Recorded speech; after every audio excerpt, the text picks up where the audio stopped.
into silence. Hello, and we are in.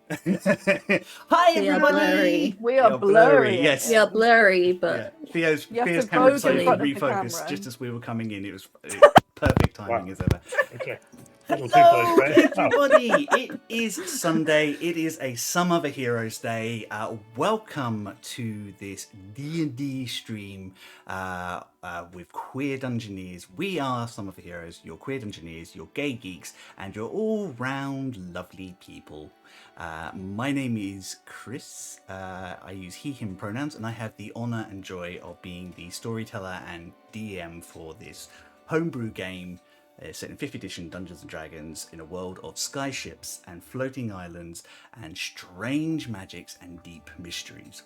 With me are my three, well, at the moment 2.5 normal co-workers. oh, there we go! Yay! Yay! Companions. For a minute there, I was trying to figure out which of us was a half. Am I not paying attention? Did I do something? Who will all introduce themselves, and I'm going to start with Wayne today.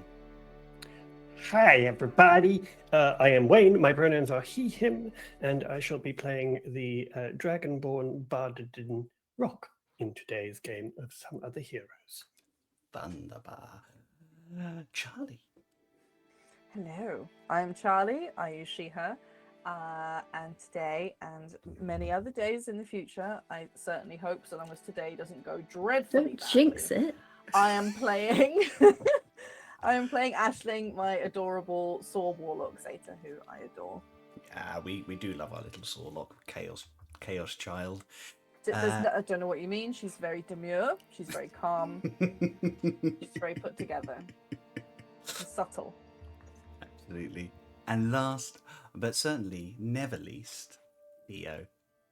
Hello, I am Theo. I use they, them pronouns, and I will be playing the confident and self-assured wizard Eugene Appleby. He's on his home turf now. Yep. Yep. No nerves, only action. Yep. Yep. Amazing. Also, Theo, your t-shirt is excellent today. Thanks. Is it? It's Sailor Moon. Okay, there we go. I'm expecting a magical girl transformation this episode then. Eugene definitely would have a magical transformation. With spins and shit, absolutely. Banana art! Hey, hello. G and Michelle are raiding with a party of 8. Hello, lovely raiders. What a bunch of babes. Thank you so much. Hello. Perfect timing as well. Oh, you're not late. Don't be silly. You are perfect. Just on time. Skier needs a new poncho. I mean... With pockets, knife pockets. Knife Need more pockets. knife I mean, pockets. this is a shopping episode, so It is. I mean, everybody needs more knife pockets. If you guys... And I'm not even talking about D&D. So this is a great chance for me to segue into shout-outs. If you're not following Top Banana Art or Feline Trickster, you really should be. They're amazing illustrators. We love them to pieces. They have wonderful, both chaotic and very chilled out streams at the same time. You have to see it to believe It's true. it. It's really good. They're both cursed and blessed at the same time. It's true. It's very true. They're our friends. I'm not sure We what love them. hashtag there, but anyway. Yeah, Okay. they're our friends. We love them to pieces. Also, Michelle happens to be one of our mods. We have Michelle, who is Feline Trickster, and Nikki, who is Bespectacled Man. They are our mods. They are there to keep the chat safe and happy and kind. They're very lovely, but if you do notice anything that we don't pick up on, do feel free to poke them. They carry very big ban hammers. But generally speaking, you guys are amazing, so we don't have to use it. So Secretly scary. Secretly scary, yes. Other shout-outs. We would like to shout out our normal shout-outs to our friends Wicked Game. Who dat? Who dat? If you like Dungeons and Dragons, you should hop along and see our friends. They have just started their Wards of the Vale campaign. Episode 3 will be this Wednesday. Was it episode? No, episode 3 was last Wednesday. Episode 4 is this Wednesday. It's because we had a week off. I'm now all confused.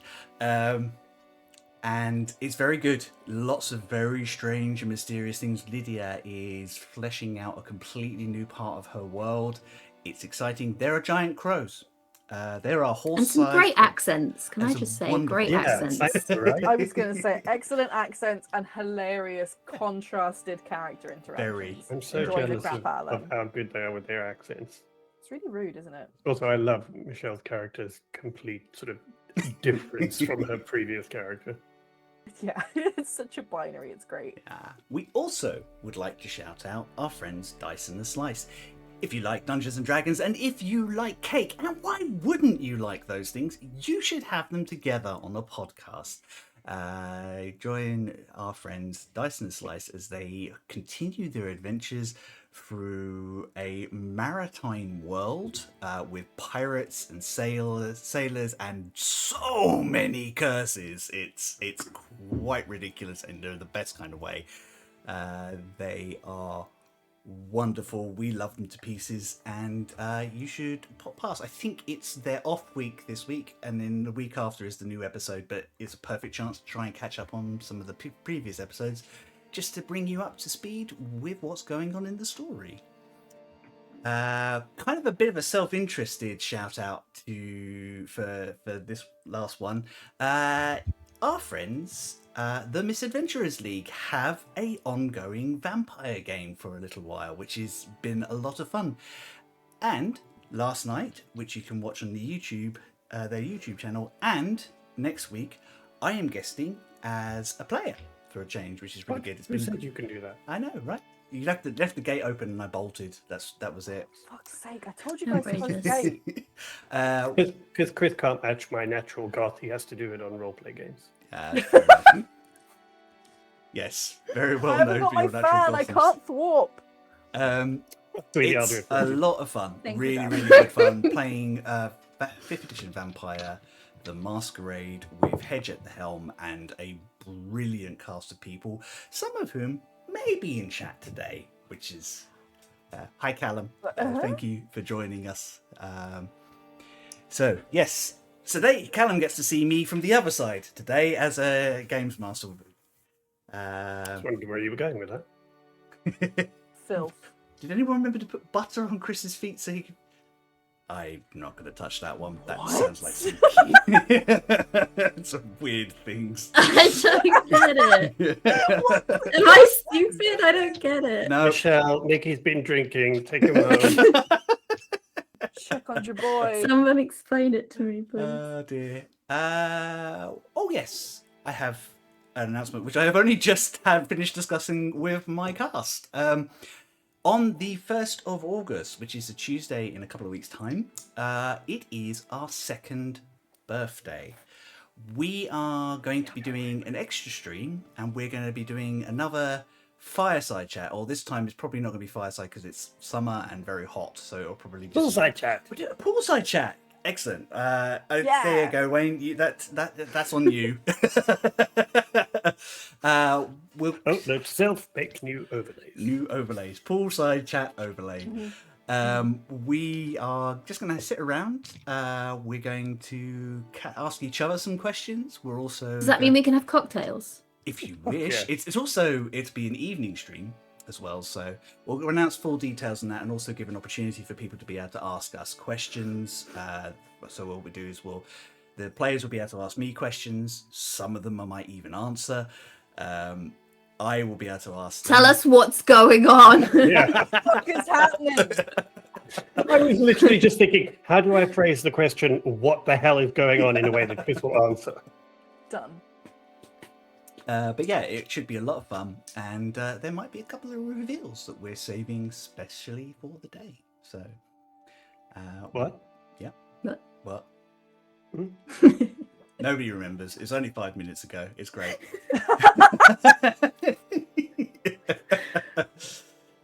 So you take 1 week off. I wish Yes. it was a bit, but it's not. No, it's not a bit. I think with that, and should we just get the actual episode started? Oh, that reveal. I just got it. Sorry. I still don't know what we're talking about. What you guys? I'm How going to am drop the I the titles. one that knows what's happening?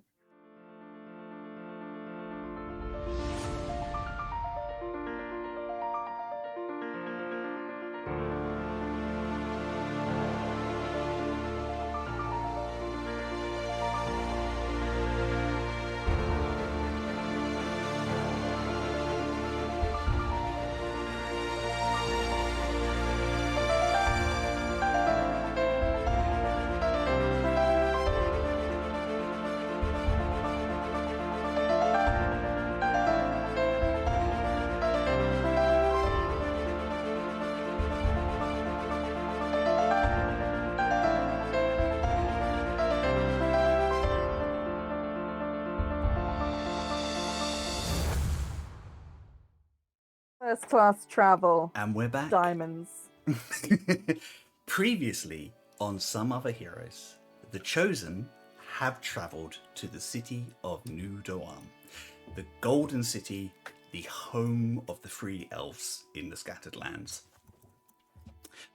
They have been ushered through some of the more difficult paperwork quite quickly by virtue of having a family member who can pull some strings for them, and have been spending some time in the Moon Keep, which is where Eugene's family, the Zilmans, and the other Moon Elves reside and store knowledge to hopefully one day return to the Scattered Lands as a whole.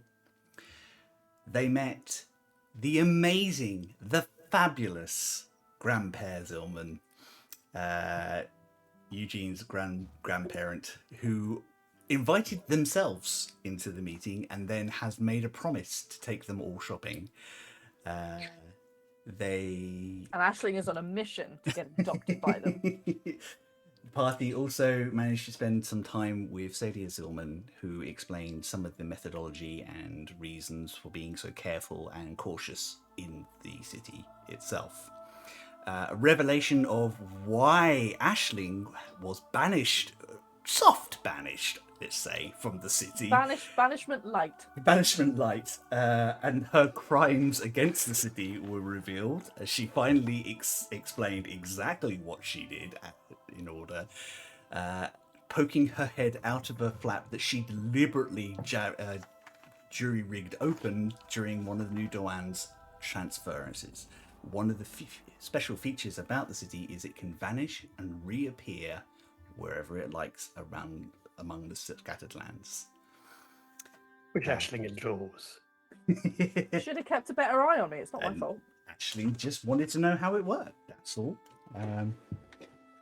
We ended the session with the three of them settling in and discussing the day's what had transpired in the day, when an excited knock at different doors revealed that the Grandper had come to collect them, ushered them quickly into the courtyard before Sadia could catch on to what they were doing, bundled them onto griffins, and has taken them to the market with the promise of showing them around a bit, and then later introducing them to the court of the Bear King, the Fey enclave at the base of the city. You are on a griffin back at the moment, paired. Are all of us on the same griffin? Two griffins. Do people carry a griffin? Charlie, Aisling and Rock are on one, and Eugene is with his grandpair on the other. The wind is rushing past your ears, and you get a very different view of the city, even more spectacular than you did on the cloud car on the way in, as you can see that Grandpa Zilman is definitely taking you a scenic route to show you some of the beauties of this world. There are multiple great ivory towers inlaid with gold bricks here and there. You can see Emerald Guard all over the place. A couple of griffin riders initially start to ride towards you just to check you out. And your grandpa weaves something and says something very quietly, which you guess is message, and they just immediately back off. Oh my god. Such a power move, I love it. Move along. Yeah, there is no problem here, officer. Yeah. These aren't the griffins you're looking for. These are not the troublemakers you're looking for. Nerds. He leads the two of you, and although Aisling and Rock, I think you're clung to this big, like, very sort of, like, powerful creature, but you're not doing anything. It is literally following along as if it knows what it's doing without you. Rock is definitely trying to pretend that he is 100% proficient in riding griffins. Even though we're on essentially a Tesla griffin. Totally. Cool. roll me something that we haven't actually done in this, an animal handling check. We are 60 odd episodes in. I think this might be our first animal handling check. It's certainly for me, I think, yeah. We had some rolls when we had those horses, Oh, that's true. Yes, I think it might have been some rat. but we had the ring that made us good at it. Oh yeah, forgot It about has that. less shit. See, I can't remember what we were talking about 5 minutes ago, but I remember what we were doing like I know. months ago in D&D. That was a 14. 14. Yeah, I mean, you're not actually helping or doing anything, but you're convincing enough that the griffin doesn't turn to give you side eye as. Rock's just doing his dressage sitting. Oh my god! And you're on the same griffin as me? Totally. Okay. This is not quite feel what like- I meant. Okay. I think Aisling and Alabaster are probably having a giggle at that. Yeah, I think quite possibly. Just a wee one. Rock's just like, "Oh, That's not quite right. well, there are protocols when you're riding a mount.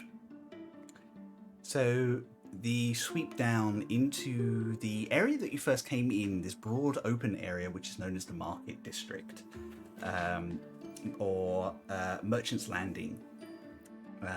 He guides the two of you into a large open area which is stables and has a large amount of flying mounts in there. You notice in there not only are there are mostly griffins, lots of griffins, a couple of wyverns kept off to one side because they can be quite irascible and sometimes quite aggressive.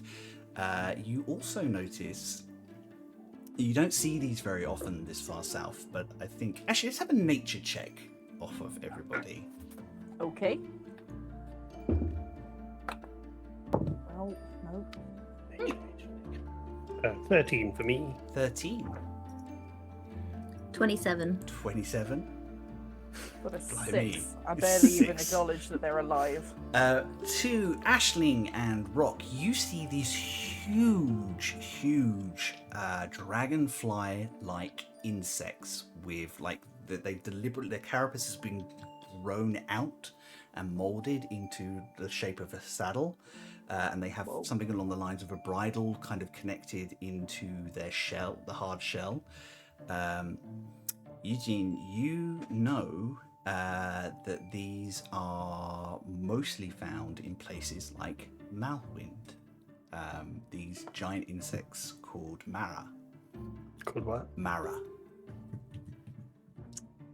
And they are very, very popular among the people who live in areas like Malwind or the jungles of the south, as they're much more nimble in tight spaces than things like griffins and wyverns and dragons. To see them in New Doan is kind of interesting. Kind of a question in itself as to whether maybe they do have people who travel into those areas and you didn't know that before.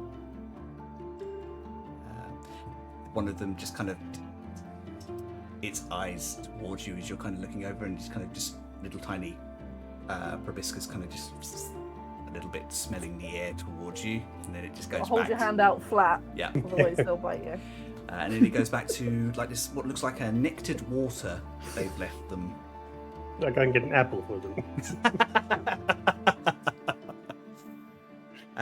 Right.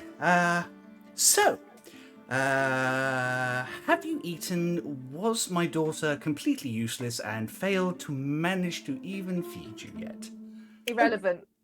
No, I mean, she was most kind, but I mean, it would be remiss of us not to try the local delicacies, I feel. Excellent. Then we shall have some hot drinks, some sweet treats, and a little bit of a chat out of her earshot before she realizes you're gone. This is so much fun. Wait, you didn't even tell her we were leaving? My house. But she's not going to. She's not going to sort of like raise an alarm or anything if we're not there. No. Okay. Don't be silly. Probably. Can I roll an insight check? Inside check. Can I do one too, since I'm like on probation right now? Yeah, absolutely. I rolled 18. You rolled 18. Okay, 22. Yeah, you're both very much. Yeah, he's playing with you. You're actually of the opinion that Sadia actually knows where you are already. He's just being Fine. playful. They are just being playful. Sorry. They take Eugene under one arm, and I think Aisling under another. Yes. Uh, I love them so much, okay? Eugene, I would watch your back. Actually, I'm we'll coming kick you for your down some fan. stairs soon. and I'm guide gonna you get out. on that will, goddammit. They guide you out into the busy street, and it hasn't sort of changed much. You're in a slightly different area to where you came in, but it's just as busy, just like as colourful, full of people from like mostly Fae and Elf, but there are occasional dwarfs, Fierbolg, odd human here and there, all of whom are they all wearing like an emerald brooch. Which you gather is their permit to be here, to trade with New Doam. There's a couple of them who look like they're packing up, ready to leave. Clearly, this is their stop, so they'll be making off before the city transports itself elsewhere. Chris, are there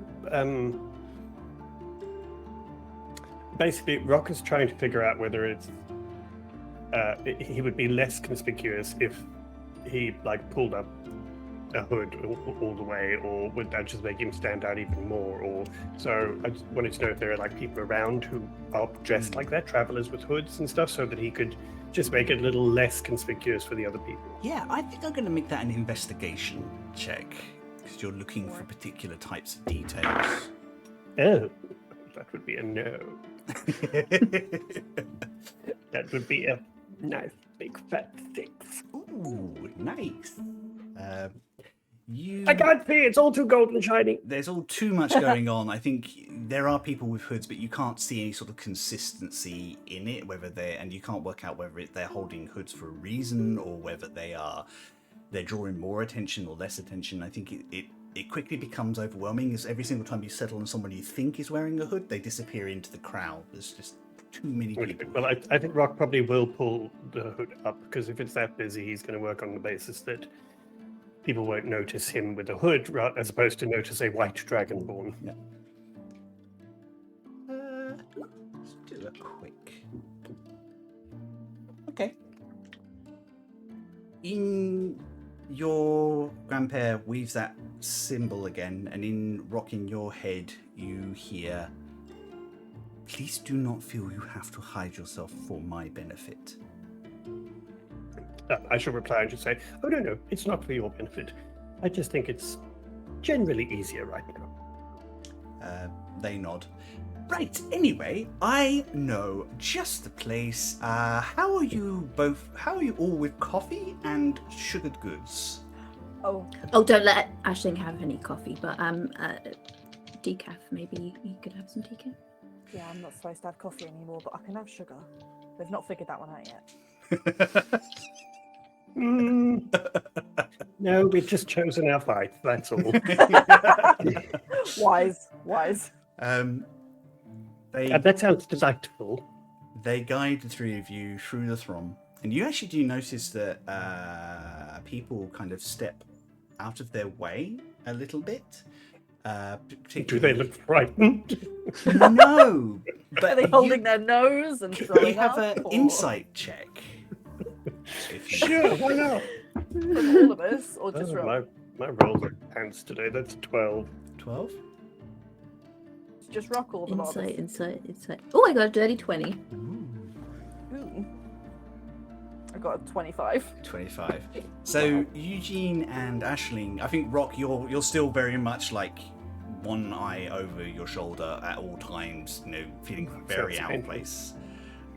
Very out of place and a little distracted. But Aisling and Eugene, you pick up on the fact that particularly the guards and some of the elves are keeping, either give a very gentle, respectful nod. I'll step out of the way and just allow your grandpa to move through the crowd uncertain. And then if there's anybody else who clearly doesn't know who this is, they stop them for a moment. Connected. To give you all a clear journey through this very busy street. He leads She feels very pumped up by that. Amazing. They lead you to a smaller off street which has smaller, younger everbloom trees all the way down and opens up into a courtyard which is full of people drinking coffee, chatting, exchanging stories. Lots of people with documents that they're going through, like checking manifests and things. It's clearly quite a popular place. In one corner, Are they all hipsters writing books? Yeah. Coffee shop? Oh my pretty god, doing their much. screenplays. In one corner, there is a small winged fairy who is playing a harp, like just creating some very gentle background music. As you come in, a large ogre steps out, and kind of slightly fey ogre. Like you're kind of used to ogres. Obviously, you know Marog. They're quite big and hairy and boisterous, but he has like, instead of fur, he has like little tiny feathers, like around the eyebrows, the edge of the tips of his ears, just kind of like a edge of his beard kind of goes from this like fur Especially a feather beard. I to know. just something that looks a little bit like feathers.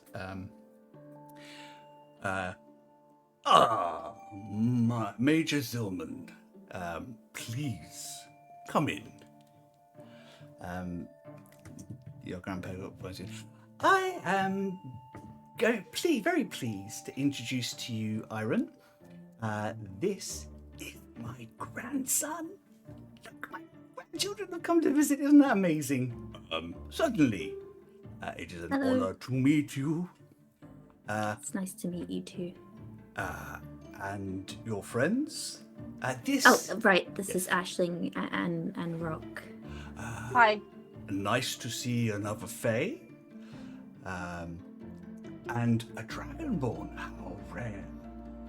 A pleasure, Master. It's lovely to meet you.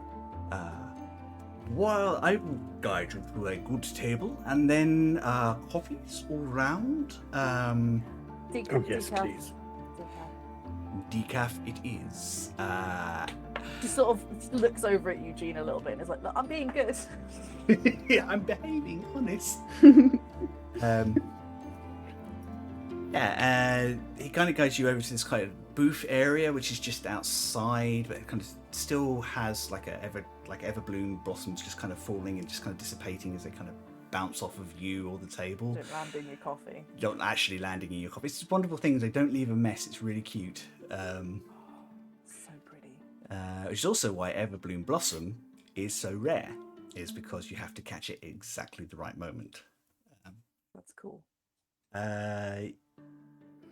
Your grandpa ordered, pays up in advance, a couple of rounds of coffee for you all, and orders a round of snacks. Just a board of whatever you've got on today. Yes, and if anybody who looks like they're listening, if you could make it difficult for them to hear, that would be wonderful. That's something they can Of do. course. And he disappears off. After about 5-10 minutes, he reappears with 4 mugs of quite foamy coffee, and a huge tray of sweet and savoury baked goods, which he deposits amongst you all. This is the best place to come for gossip, and ironically, to come when you want to be left alone. Well, I have to say, this is the kind of sort of service that we need more of in Cloud's Code, where they offer to privatize your booths, so to speak. That's really cool. Like, how do they do I that? know, that would be very helpful. Yeah. I think Aramis just kind of leans down and just taps a rune on the edge of like the booth. Simple spells. But yes, keep an eye out on some interesting characters who'll come here and hither and thither. So, my grandson, who I did not know existed until about 2 months ago, but I'm very pleased. Don't worry, that's not on you or your mother. It is not the first time it's happened to me. To be fair, Eugene was unaware of certain family connections for quite some time. Also, Yeah. Also, not the first time. Like, how many grandkids do you surprise have? Yeah, that was going to be my question too. I have 3 grandchildren. Surprise have 3. Yes. Well, including myself and Evelyn, or Including you and Evelyn. So 3 How total. many do you like normal have? I normal have. So I'm just doing some calculations because I actually do have names here. my lord. I normal have 4 grandchildren and 2 great-grandchildren. Oh my god. Plus 3 surprises. No, that includes 3 surprises. Oh, okay. Right, good. Your Wait, now I'm uncle, confused. your Yeah, me uncle, too. who you probably haven't even talked about yet, because he kind of taps the symbols like Sadia is presently married to a wonderful human out in Ashore, but won't return until such time as he is ready. But his Wait, so children, Zadia married a human also?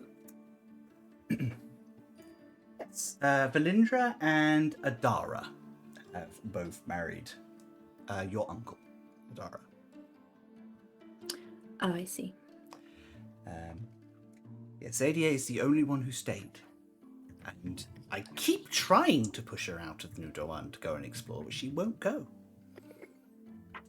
It seems like she kind of runs things here, though. Well, for your... Oh, Household, anyway. She is the Keeper Eternal, yes, and that is her duty. Oh, yes, I forgot that sort of throwaway title, yes. The Keeper Eternal, that's quite a hefty weight to bear, I would imagine. Yes, but she does it very well. Anyway, Is it hereditary? Was it passed no, down? no, it's earned. Oh, yeah. You have to prove your service to the moon houses, and you have to prove that you are willing to do everything to make sure knowledge is there for those that need it. That, however, you will have... How can it be that knowledge is there for those who need it if not everyone can come to New Doan? Well, there is the eternal problem of this city, isn't it? Sorry, I was thinking aloud. I should probably stop that. Well, around your BB, that is never going to be a problem. You should always speak your mind to me. Even if I don't agree, I need to make sure I understand how you're feeling. However, keep more of a mind around those of the houses of Shadow and Sun. You don't always know what their faults are, and Sun particularly are often opposed to our views on things. If you don't mind me asking, is there... Do the houses sort of clash? Is there conflict, or is it just a sort of general disagreement, or is it sort of quite antagonistic? Well, we ask you in return, how are the great houses in the Empire? Are Well, they that's- always going to get along, or do they secretly vie to do one over on each Oh, other? no, they're vile to each other. There you go. No, but that's why I was sort of just wanted to know, and rather than making any assumptions, because, I mean, in the Empire, they can be quite cutthroat, sometimes literally. So I just wondered what it was like here. Varies from person to person, but it isn't unheard of rapiers to be drawn to protect ideas. It's like any ruling class, particularly ones who live a long time. In many ways, I envy the humans sometimes. None of them are around long enough to really cause that level of impact. Get so stuck in their ways. They're also not as isolated as we are. That is also true. Fortunately. Oh, I knew I was going to like you, Rock. Oh, well, thank you. No, but I just mean that it does seem that the nations that try so hard to keep themselves isolated are the ones that actually end up just fighting within, rather than any kind of external threat. So certainly from the Empire, anyway. I mean, I've only just arrived here. I wouldn't want to presume. Yes, this does raise me a very interesting question, and I am very joyous to see you all. But you could have done your harrowing or gauntlet anywhere, Eugene. I'm guessing there are other reasons that you've chosen to come to New Dawn. Yes, there are a few. One of them, if I'm honest, was to meet my family. But yeah, there is more going on than that. And can we not call it the harrowing? Would you rather I called it the gauntlet? They're Yeah, both quite bad, really, aren't they? yeah, but gauntlet sort of sounds preferable to a harrowing. The aforementioned test that will happen at some point in your near future. Yeah, if it has to, I guess. A bit of a mouthful. I'm just not very good with tests, that's all. Do you know very much about the harrowing? We just agreed. Sorry, the What gauntlet. did The you gauntlet. say? I'm sorry. Sorry. Well, my gauntlet Oh, for God's was very... Wait, you're a spellcaster? Yes. What kind? I am a blade singer, like your mother. Oh. That's cool. In fact, the sword that she carries at her hip is our family heirloom. Very surprised that she didn't try and coerce you into the craft, actually, but I know, knowing her mind, Yeah. I mean, I think she probably, well, in fact, I know she does wish I had, but she didn't actually teach me magic. My uncle did. Well, he's not actually my uncle. Your pretend uncle. It's like I think there's a moment of calculation, kind of going, wait, did they meet up when they tell me? This family tree has Could have been so on my many father's surprises side.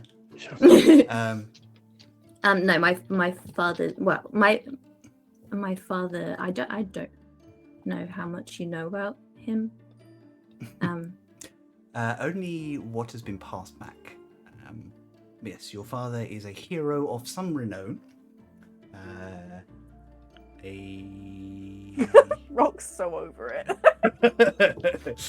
Part of a mercenary group who were instrumental in helping the Empire protect itself from outside forces. Yeah, he's alright.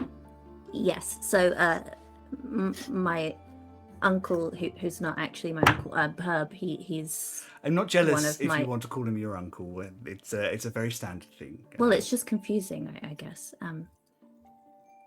He taught me magic, and he is a summoner. So I So you are a summoner by nature. Oh, that's very interesting. He's a very powerful and, I mean, really impressive. It's really quite. I mean, I've saved our lives multiple times with his summoning. Well, each person's gauntlet is different, and it is related to the skills you have. It takes place in multiple steps. The first is a proof of skill, usually in service of the kingdom or nation. So like a technical would you say? Yes. Technical challenge. Is the last round the showstopper? No, oh dear, it's the runway. Oh my god. The Do you second, so, Eugene? Do you so? yeah. The second is a fundamentals understanding in which you will discuss matters of magic with individuals who are experts in not only your field but similar fields. Or just the chat? A long conversation, yes. Oh god. Talking about magic theory, aspirations, what excites you, just to get a feel for you as a caster. It seems flippant, but it's quite important, particularly since you are moving up to levels of magic which can have permanent effects on the world. And the last piece is what the event is named after. And that is your final test, and that will be decided by the council. You may not even take that on your own, depending on... Which of these can we help with? Certainly the first, and you will be requested to be present for the third. Oh, we wouldn't let him not have us around, so. Yeah. And you can be there to support during the conversation, but you just can't directly interfere. Yeah, I probably shouldn't anyway. Oh, Eugene's knowledge is really impressive. I'm sure he'll be fine with that. Yeah, but my conversation skills are not great. But once you get a nugget going, you're off. It's true. When you talk about magic, you know, very we relax a lot more when you talk a lot more comfortably when it's about magic or something that interests you. It's talking about the things you care about. It's not having to. And it might be nice to talk to someone about magic where their eyes don't sort of glaze over. And they will be very interested in your theories and approach. And yes, I actually very much enjoyed mine.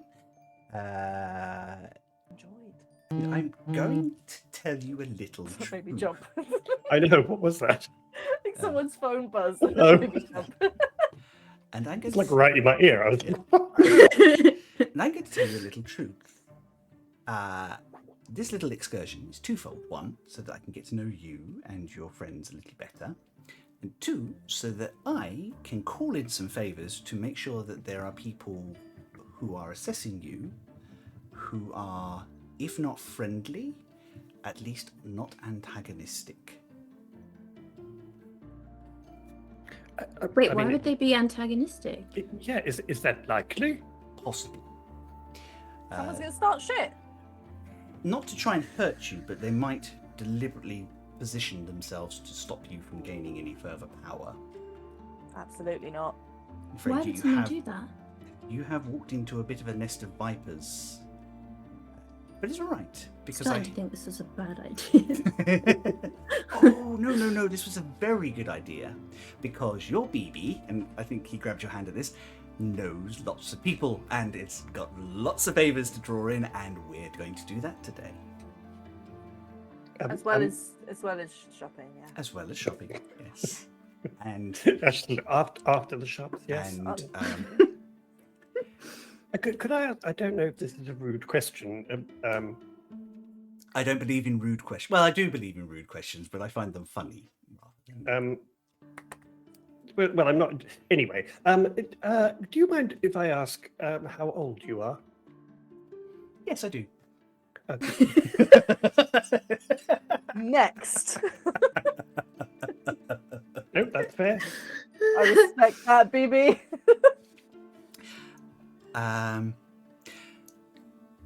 If you are wondering how long I've been around and if I was around before the Sky Shield, I'm afraid I'm going to have to disappoint you.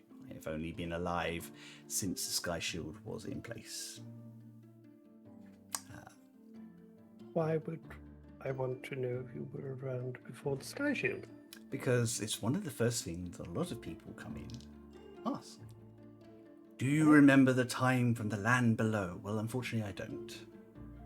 Well, But you don't look old enough to have remembered that. Why, thank you. I have a very good regime. And I'm an elf. So, yeah. Because he found a piece of paper Ashling put in his pocket that says, "Will you adopt me? Yes or no?" on it. Y/N. I didn't have time to write yes or no. Yeah, I know. I wrote it very fucking quickly. While you And were they will screaming, find it "I when the love time is you!" right. So, shopping first. Oh yes, because I think Ashling may wear it herself otherwise. What sort of things do you need? What sort of things can we get you? Oh, need? Nothing. Want? Really. That. Oh, is there anything that would help Eugene in his gauntlet? I can introduce you to someone first. We can do that first. What someone? What is Who? the someone really? What? Why? I think it's probably better you just meet them. Why is everyone in this family so damn cryptic? I know, God, they do love a little mystery, don't they? I have airs of mystery and years of being a grandparent and the magic of introducing my world makeup on. You will have to forgive an old elf a little bit of mystery. Right. Forgiven. Don't Right, once- suck up. I know. I once killed an entire farmhouse of children. Forgiven. Don't care. I'm sure I deserved it. What about the murders? What murder? Now, is there anything about New Doan that I can try and answer if I'm allowed to, and try or clear up? I'm sure Sadia has kind of given you a rundown on the place, but she has a tendency to stay very focused on the do's and don'ts. You might want to know the who's to talk to and who's to avoid.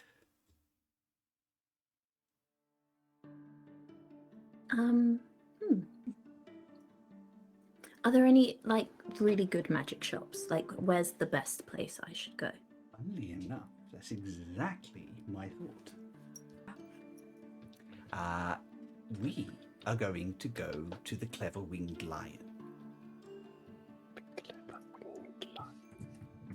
Ashling leaves the table last so she can eat anything that's been left on the Yeah. plate.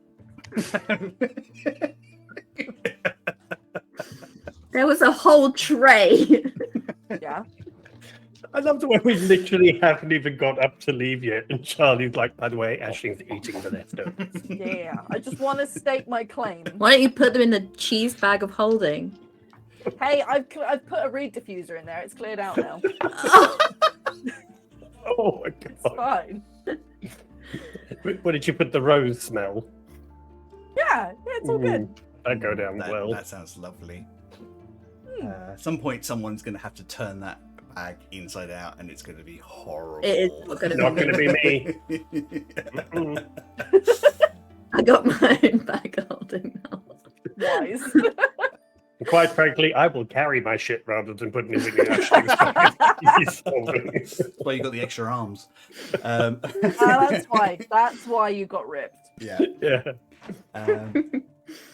Yeah. So Aramis pays up and says goodbye to the ogre, and it guides you out back onto the walkway, and it doesn't take you much to see where he's heading. There is a large open market area at the top of which is a golden statue of a lion with wings that are unfurled outward.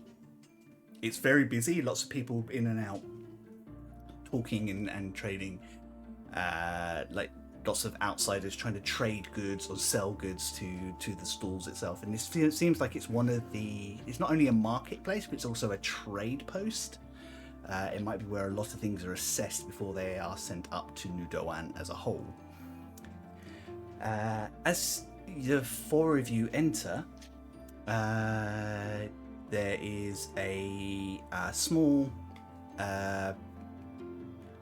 goblin, fey goblin, kind of out there with blue skin with red blotches that kind of go up into like this almost like mushroom effect atop. Yes, bear with me, please, sir. I will just go and get the master. And bounds off into the back.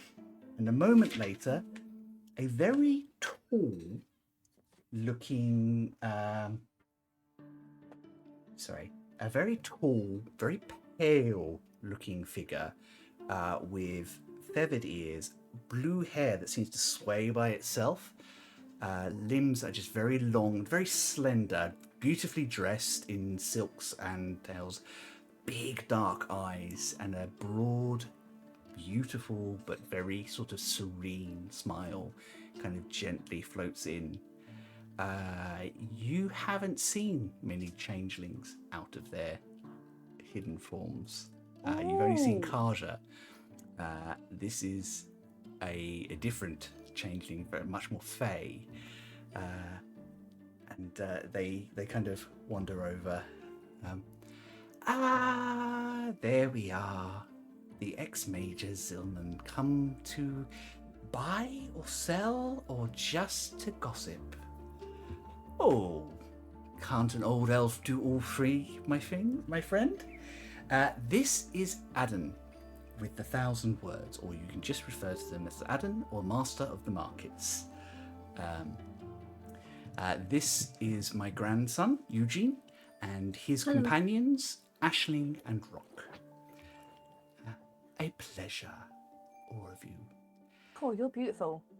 Thank you, so are you. We do not get many satyrs of your kind through here. Please feel free to browse. As always, the family discount applies. Any marked price is 10% off. Correct. And Are you related to them too? I've lost track now. Or is it like a mafia thing? The family. The family, yeah. More along the lines of, you kind of get this rough impression that it's to do with the fact that the Zilmans probably help out with the administration of the markets and things. Are you going to hang with your BB, or are you going to wander out wherever you need to have a look around? I'm gonna hang with BB. Cool. They briefly lapse into Sylvan. Do you speak Sylvan? I can't remember. You do. Yeah. They're talking. It's very strange. They're talking about prices and trades and things like that. And once in a while, there's slipped in a word that shouldn't be there and things. And you kind of get the impression that there is this code that's running through what they're talking about. Interesting. You can roll me a history check if you wish to kind of work out what they're doing. History, 28. 28. Damn. You can't get all the details, but the rough element that's going on is your grandpa is asking if they can call in one of their favors. And Adden is very much, what is it in relation to? And then he says the word harrowing. And then they both sort of lapse against and kind of Adden a bit more of an exchange. And Adden literally says, stops and swaps to just plain Sylvan. I will, of course, need to get to know the boy a little bit first. This is my reputation we're talking about. Your grandpa just nods and goes, Eugene, dear lad, would you mind spending a little bit of time with Adden so that they can just get to know you a bit better? Adden is one of the individuals I was going to ask to help. Oh, right. Yeah, sure. I don't want to take up too much of your time, though. Adden holds up one of their long, very, very beautifully manicured hands. Of course they They are. have like long. Actually, on the end of two of their fingers, they have these long, very long lacquered nails, which are deep black, encrusted with like actually gold filling. Holds out one hand to you. Let us look at the markets. Oh, we're doing this now. Okay. Have fun Ashley, you really should have a look at this. He just grabs the two of you and marches you in a different direction for a second.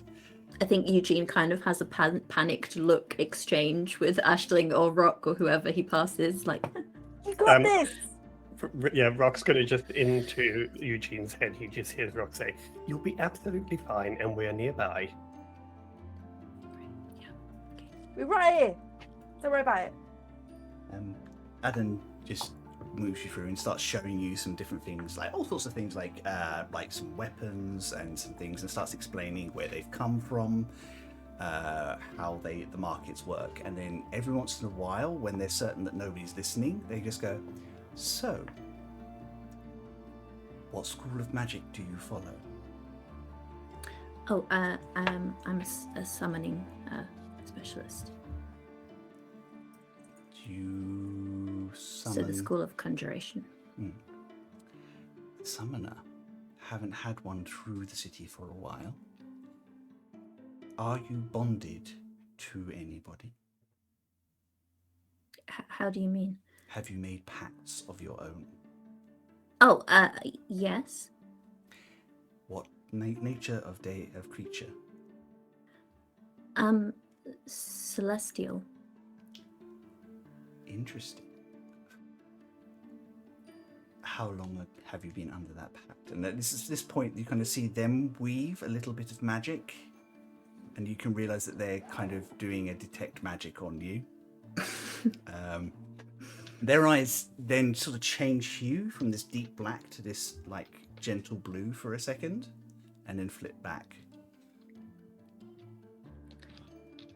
Oh, I actually could introduce you to one of them, and he gets a pocket from his pocket. Pocket. They smile. They look at. They let Pocket run over their hands and over the back.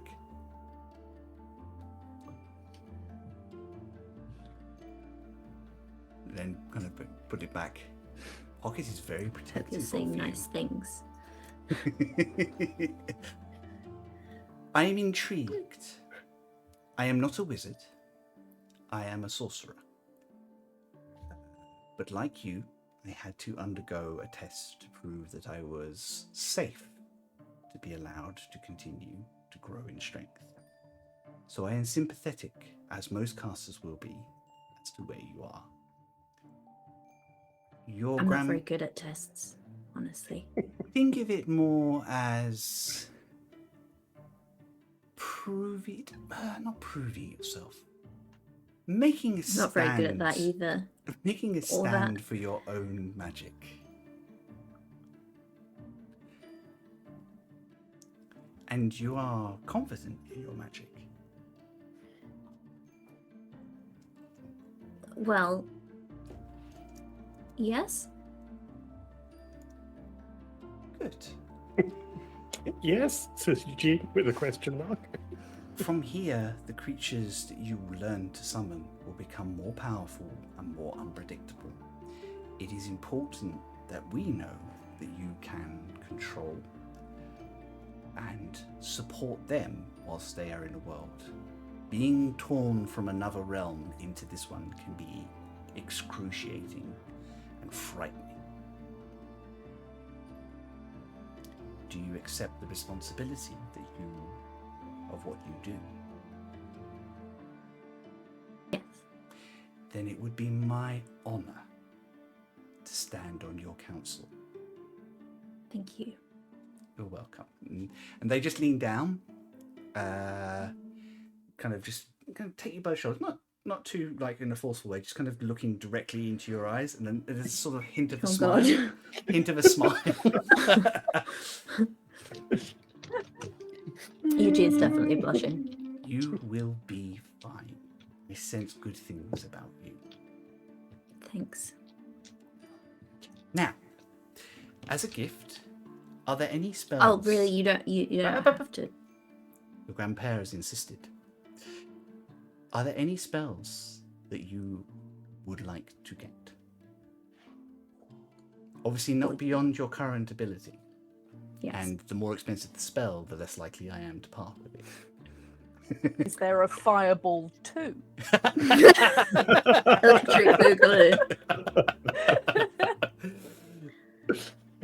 Well done. Saw that, Rooney. Oh, Thank Dang, you. Rooney! You just said the exact same shit. Oh, whoa. Is there a, That's mad. for Final Fantasy fans, is there a Fira ball? Yeah. Virago. Firaga ball. There are some spells. Honestly, I would really like to learn the spell Private Sanctum. What level's Private Sanctum? It's 4th level.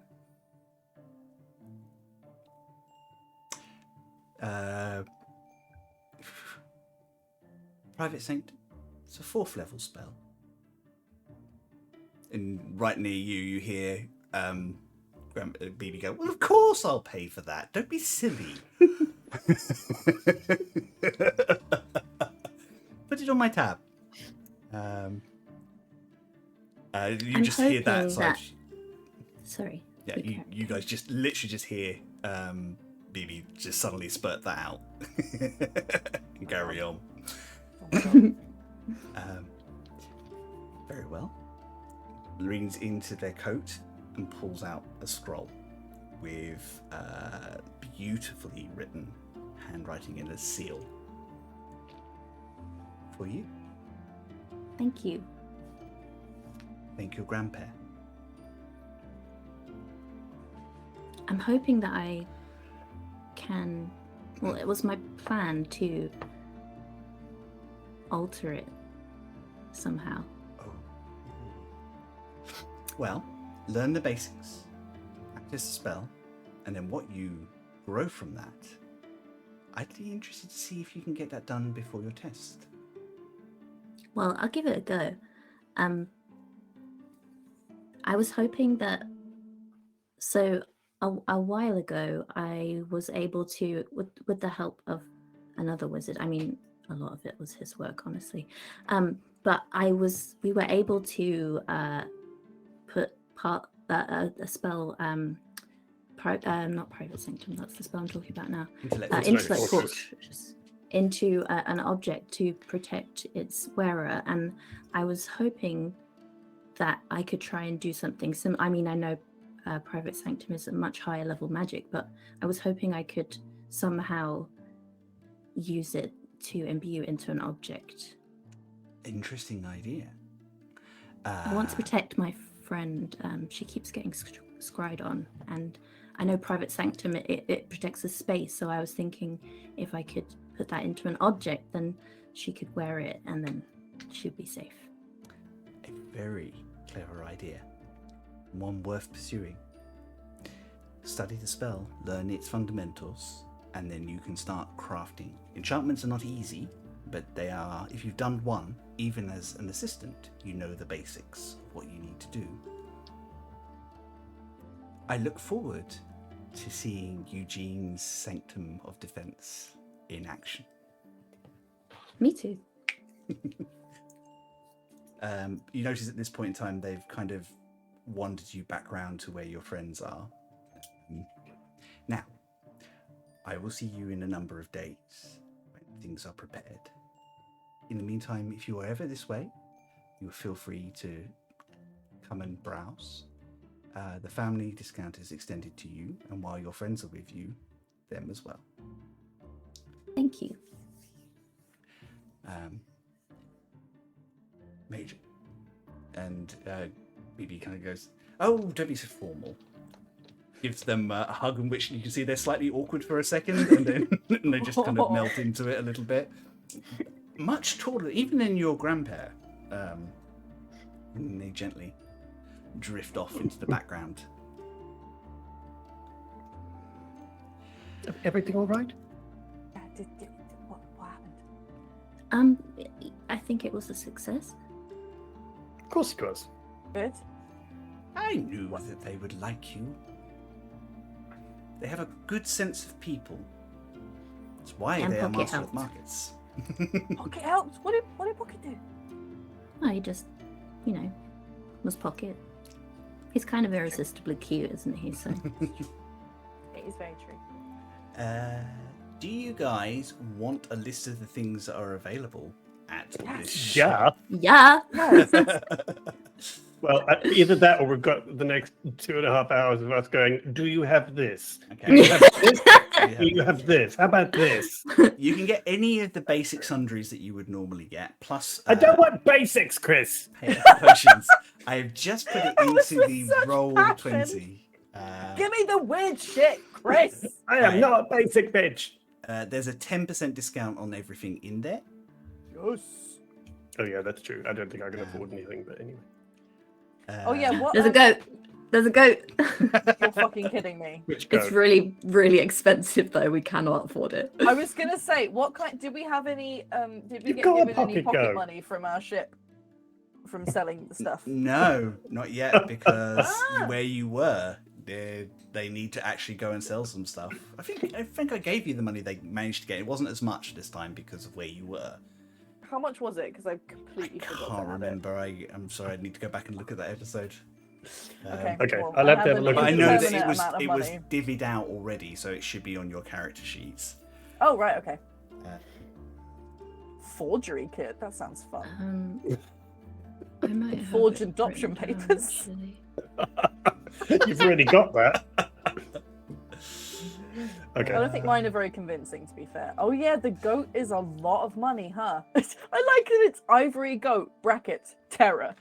it's a much more powerful version of the thing that you've got. I want a terror goat. There's 3 of them, and each of them slightly different size, and they do slightly different thing. Oh, it's the goat figurine. Yeah. Ah. It's the same as the pocket goat. It's the bigger version of the pocket goat. Got But it. terror version. Yep. Okay. I'll have to have a If look you through. click on the it, it list. should take you through to the page. We'll tell you a little bit about what it does as well. Oh. Okay, cool. Actually, immediately, Charlie's immediately thinking, "What can I sell? I wonder Also, there's I wonder how much I'd get for a There's- rock." a really good supply of aether crystals. So if you have any components you need for your spells that you don't currently have, it's a good place to get replacements. It is 1.5 times the cost of so if you wanted like a 300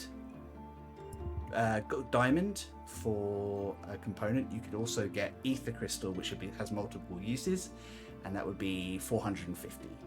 Is that right? Yes, 450 worth of ether crystal to do that. Alright, cool.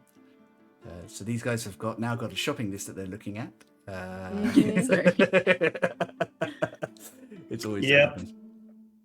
Question about spell scrolls in general Yes. in 5e. Yes. Could I cast from a spell scroll that is not like a wizard spell? You can. It is more difficult. It just might not work. It yeah. might not work. Okay. Yeah, it's much more difficult if you can. So if you get a cleric's, you know the principles, but you're trying to do something very different. It's variable how successful you'll be.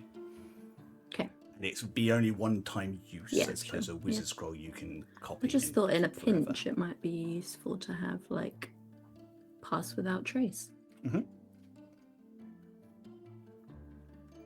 That is true. I can buy scrolls and just throw them at people. Oh, you can use scrolls You as can well. you can still try. Yeah. All of you are proficient casters, so you all know the basics of magic as a whole. I'm enjoying the description of scroll for tiny servant. Oh, tiny servants are great. Tiny Servant's hilarious.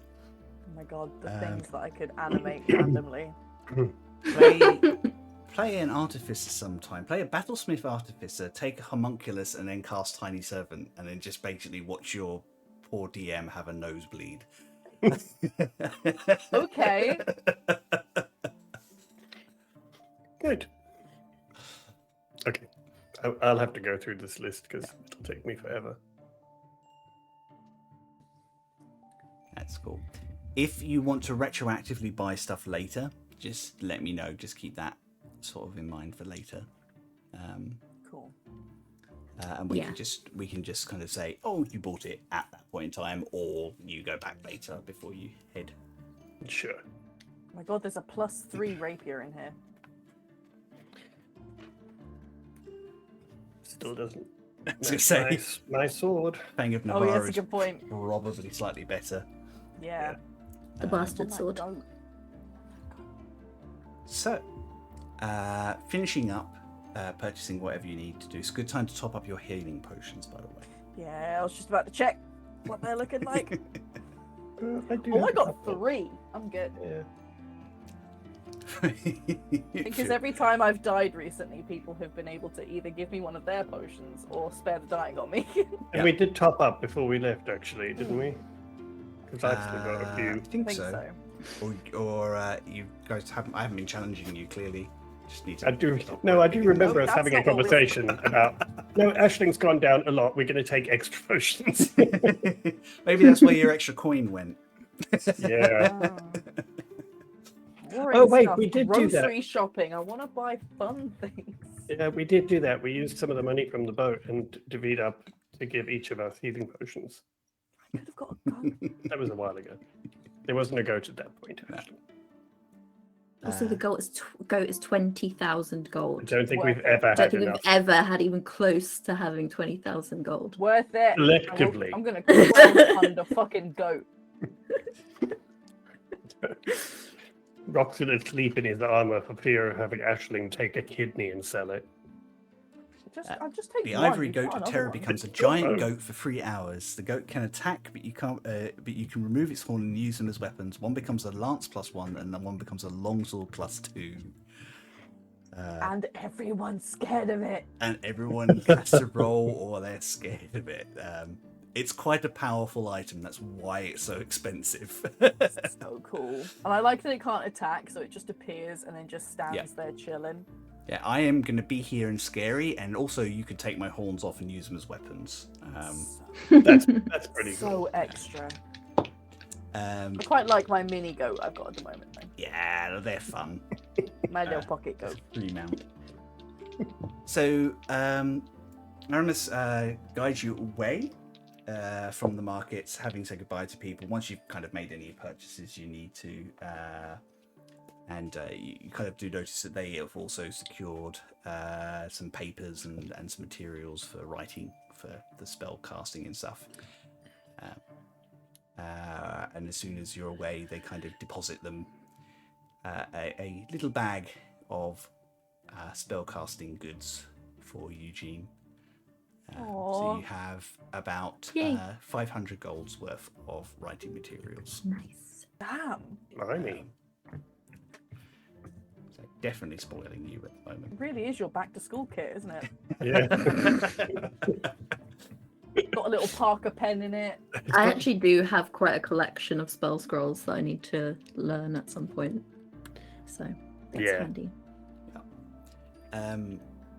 Also, it also includes a sticker sheet. All gold stars. And smiley faces. Of course, they are.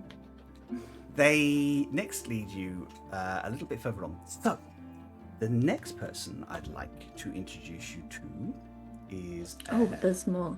is a very good friend of mine, and somebody I thought you might be interested in learning a little bit about the city itself. And they move through the crowd, chatting away, and then they come around a corner to what is an open area where there's a lot of construction work going on. New buildings being built, and older buildings that are a little run down, being torn down and used for replacement materials. In the middle of it are about 10 to 15 mages, each using magic to create or manipulate stone and other building materials. Are they wearing high vis? Yeah, pretty much so. Safety material. Have we walked past the construction site? No, you're going into the construction site. Okay. I swear to God, if nobody wolf whistles at me, I'm going to be very I offended. Well, fucking knew you were going to say that. make a performance check. With disadvantage, though, because these are all... Just swagging your way past I'm them. not.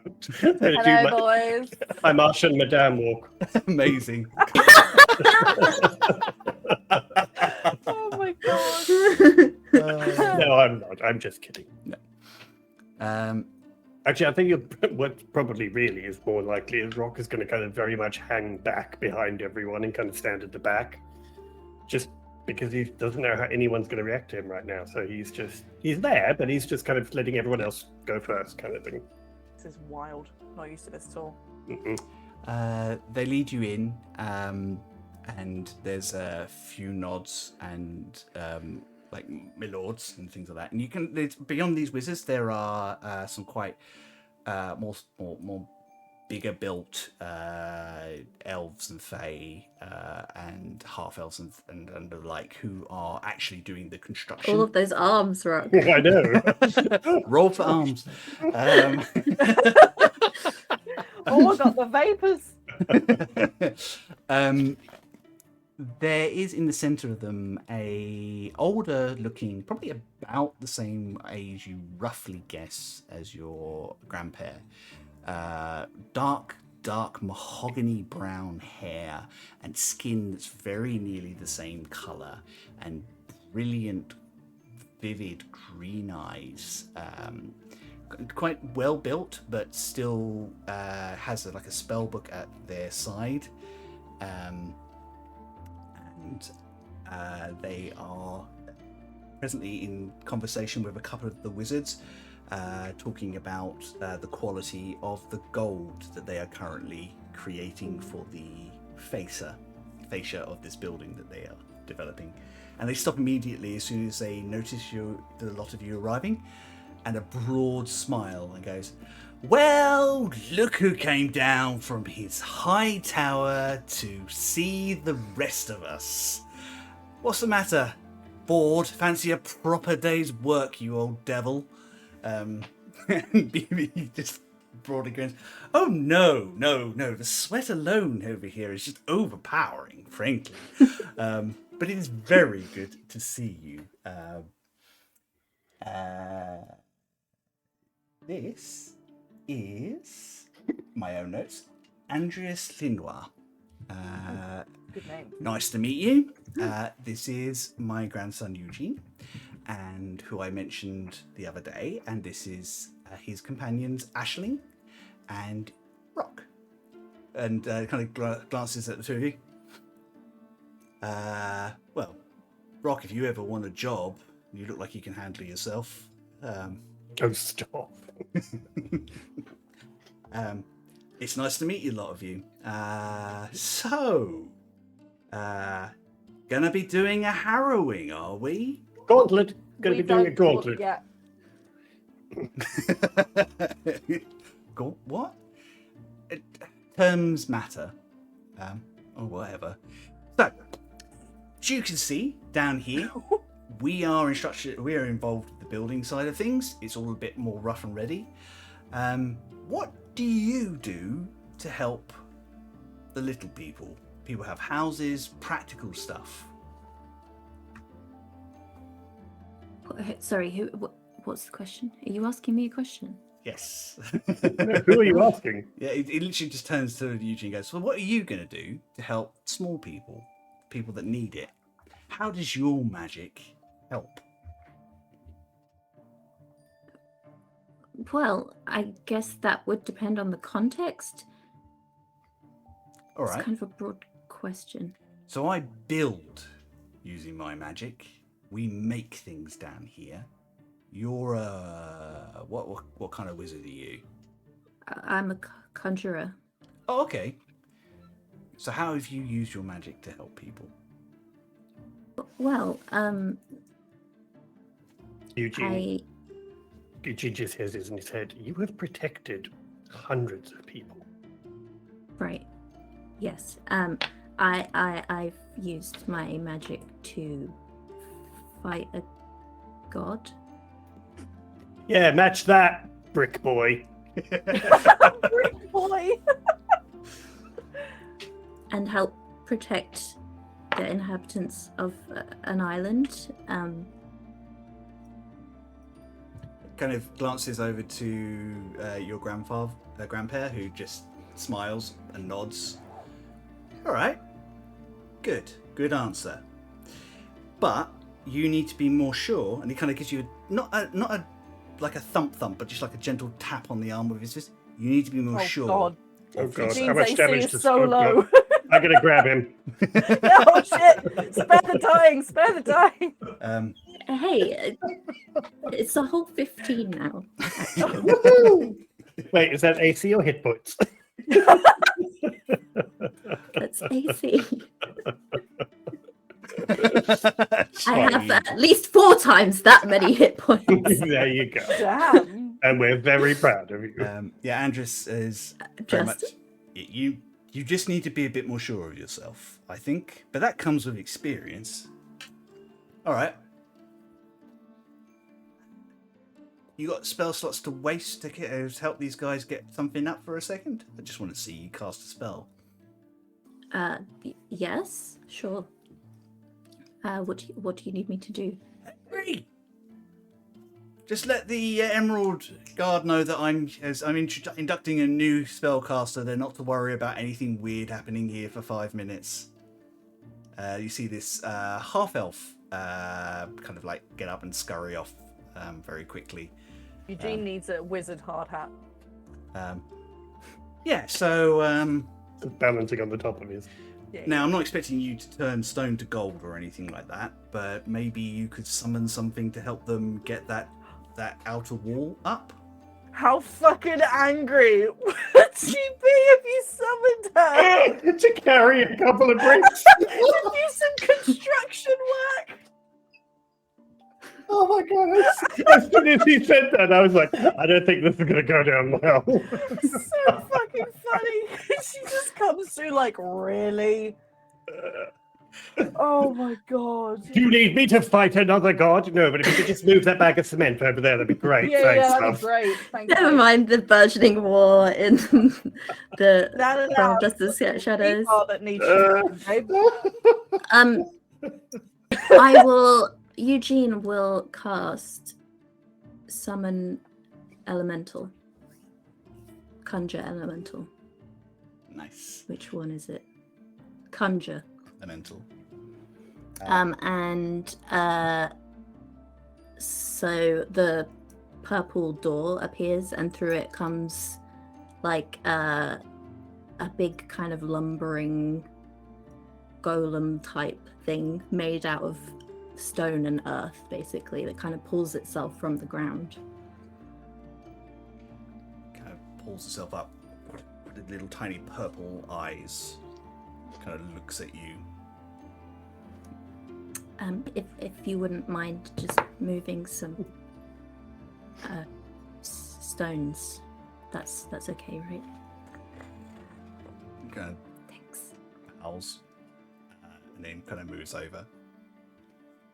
And between you and Andres and some of the people that are working for Andres, you get this wall up in quite quick time. If they want me to help, I'll cast Enlarge on myself. Because there's no way I'm going to be able to lift anything otherwise. Yeah, no, it's not for you. It's that he's kind of seeing you use your magic to help others. And at the end of it, he goes, "All right. Yeah, I'm convinced. I mean, I was pretty much convinced anyway, but I'm glad that you have the spirit and kindness to help others. I'm in. I think it'd be quite funny to see some of those fuddy-duddies up at the chamber see a real useful mage do some real powerful magic for a change." This shady builders so much. Rock is shooting daggers at this guy. You're all right, kid. I like you. Thank you so much for your help. Oh, thank you. Thanks for your time. BB, give the wife my love, and Dragon Auntie at the end of the month as normal. Oh, well, you'll see me before then. I'm going to be in that council chamber as well. Wouldn't dream of missing this. Not very often do you get to see your grandkids be spectacular.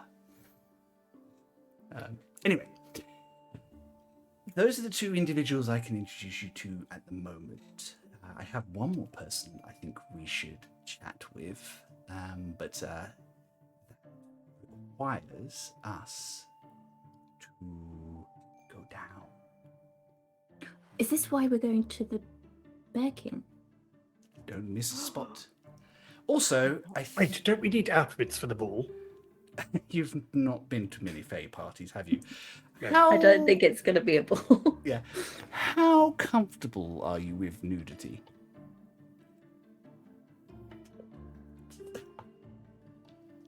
Can I roll an insight check? Is that a You joke? can roll an insight check.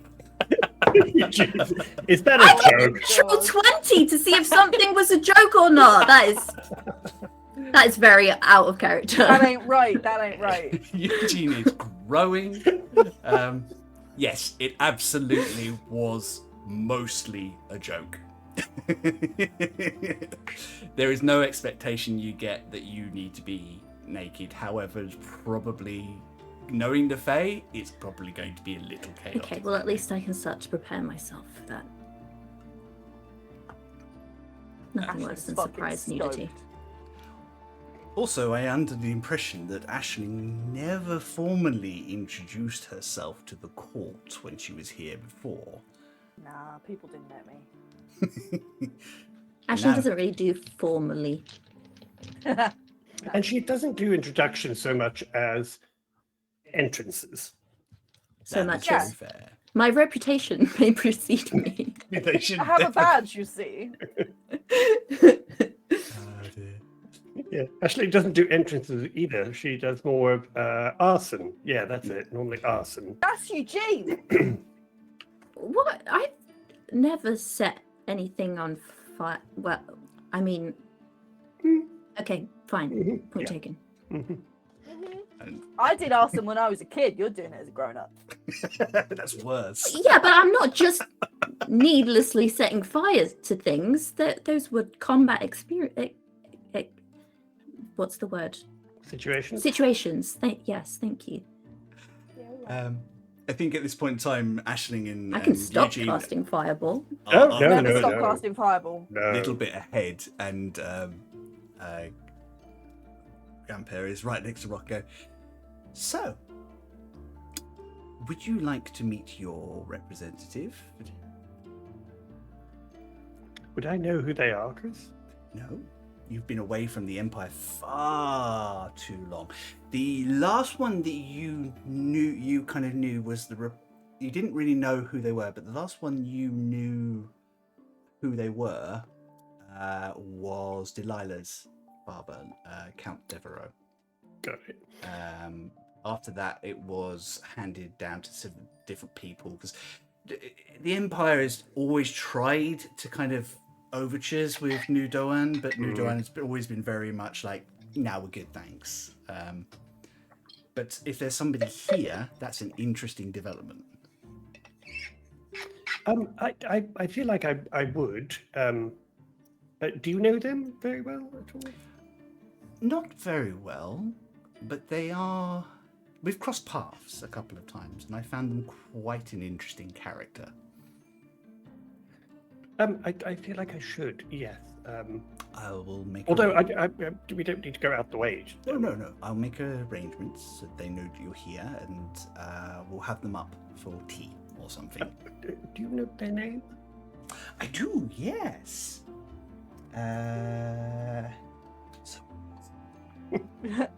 Marcel Solgrax.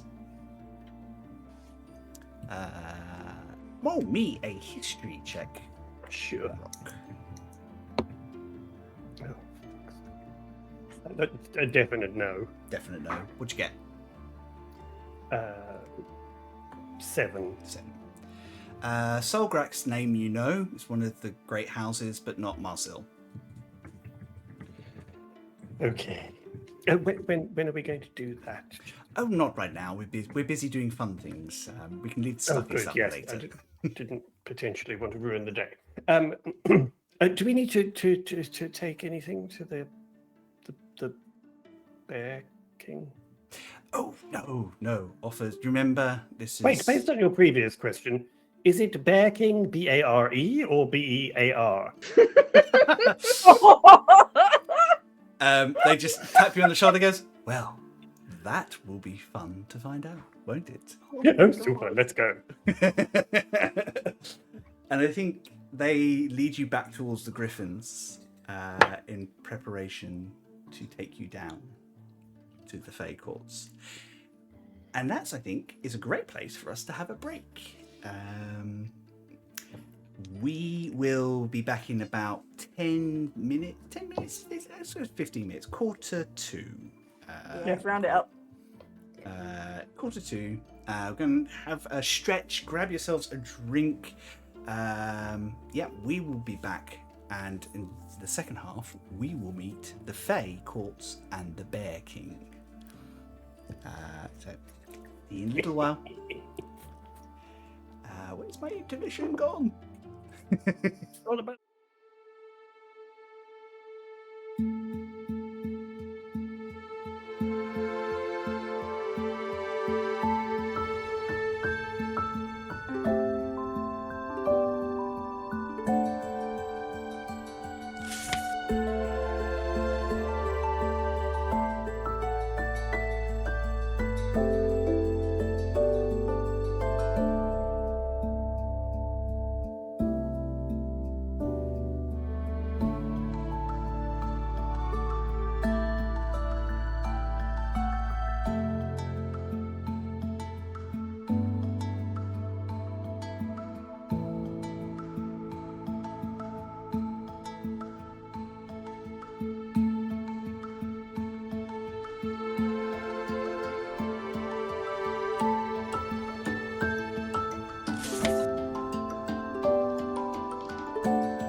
And we are back. Hi, everybody. I hope you had a wonderful break, that you got yourself something to drink, stretched. We all said hello to our fur babies, some of whom are now I can see two of joining them. in. There's one having lap cuddles and one doing table sniffs. dear. She's having some water. Yeah, that's good. We have a very, very purry wooden box downstairs as well at the moment. I just said hello, had said hello to the other cat, and all I could hear from underneath was. So, anyway, so before the break, our friends have been given the tour of the market region of New Doan by Eugene's Grandper. They have met. They did a little bit of shopping, had some coffee and cake, and met two of the people who will act as arbiters in Eugene's harrowing, which I'm going to use because Eugene can't hear me. Sure about that. The wizard's test that will allow Eugene to move beyond the fifth circle and into much more powerful magics. As we left, Grandpa was leading them back to the Griffins, and you are just about to take flight and head back down onto the under half of the city. Immediately upon breaking across the outer terrace and coming down, things get very much darker. You're in shadow almost immediately, and you can see that there's lots of little lanterns. You're not playing. I'm sorry, Only me. There are lots of little ever-lanterns and trees and little glowing plants like everywhere to be, just kind of give a general sense of light underneath. He flies you down 2 levels immediately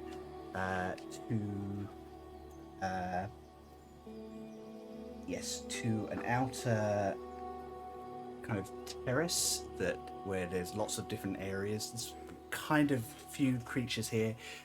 Emerald Guard come forwards and take the griffins, both of which giving sharp salutes to your grandpair as they arrive. Quickly. Anyway, is the party in swing? Is the Bear King thrown open his halls yet?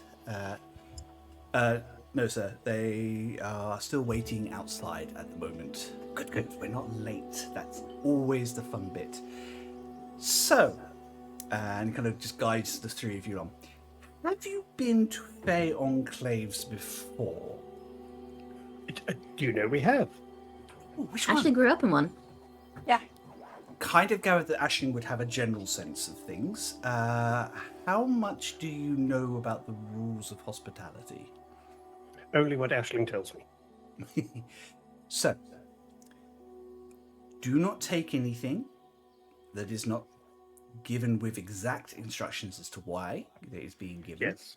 Do not don't eat anything. or Yes. drink anything unless it has specifically been offered under the rules of hospitality. Got it. Generally, if they don't specify it is safe and they're okay for you to take it, they're trying to trick you. And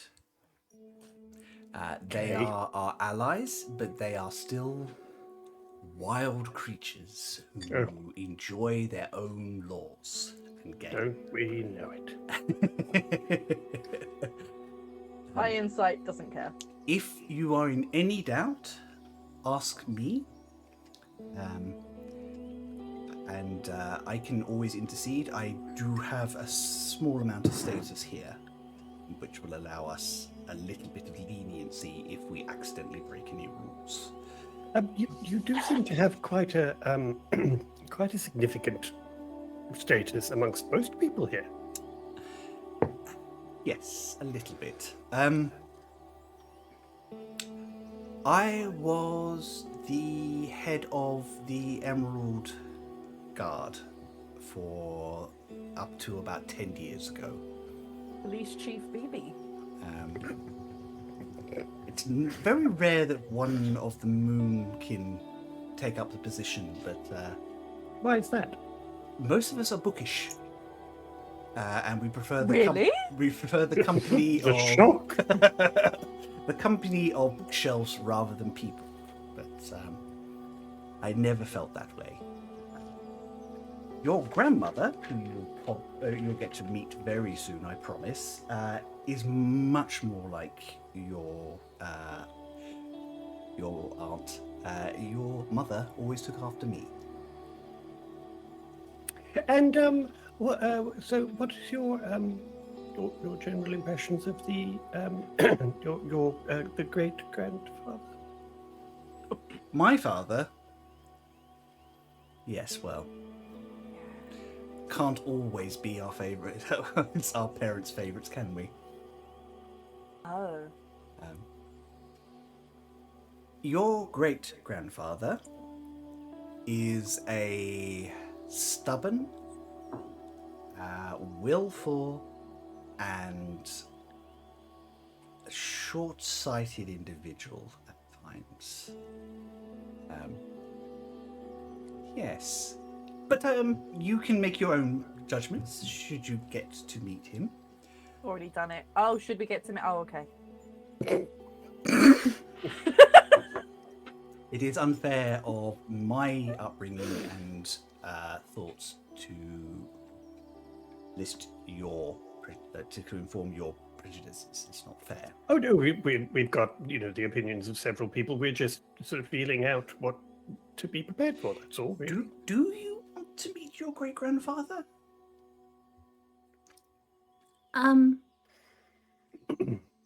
Well, that's sort of a loaded question. I mean, yes,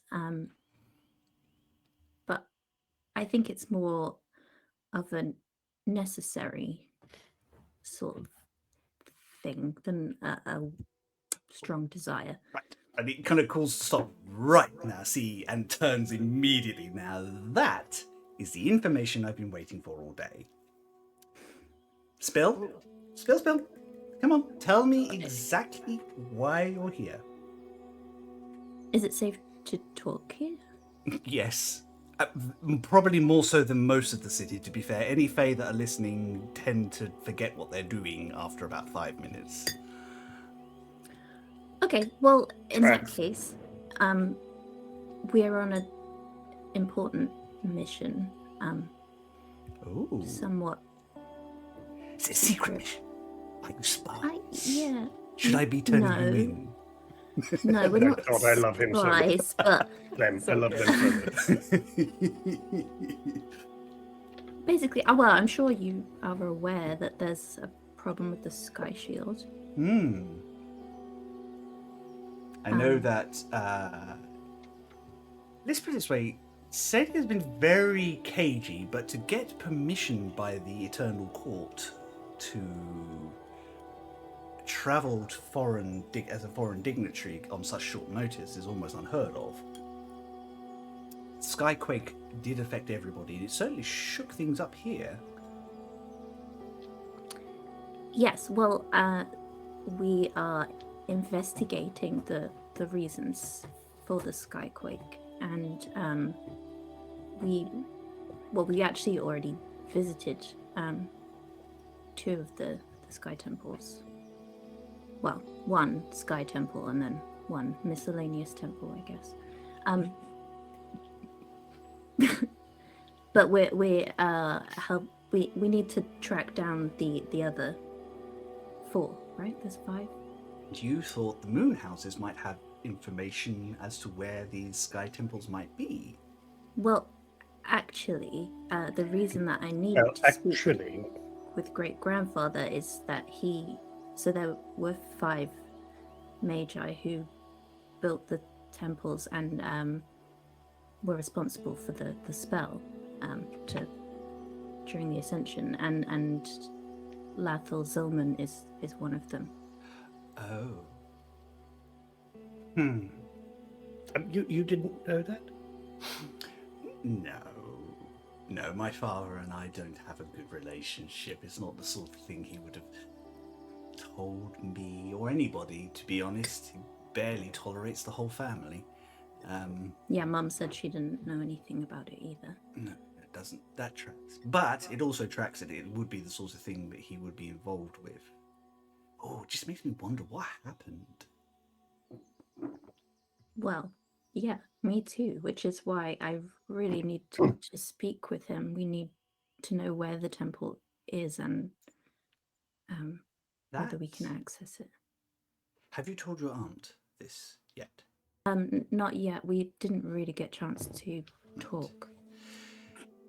When we get back, do you want me to talk to her about this?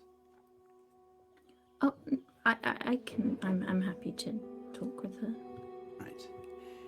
She will need to petition my father. I did tell her that we needed to speak with him, but In which case she may have it in motion already. No, she did say she would start the procedure. Okay.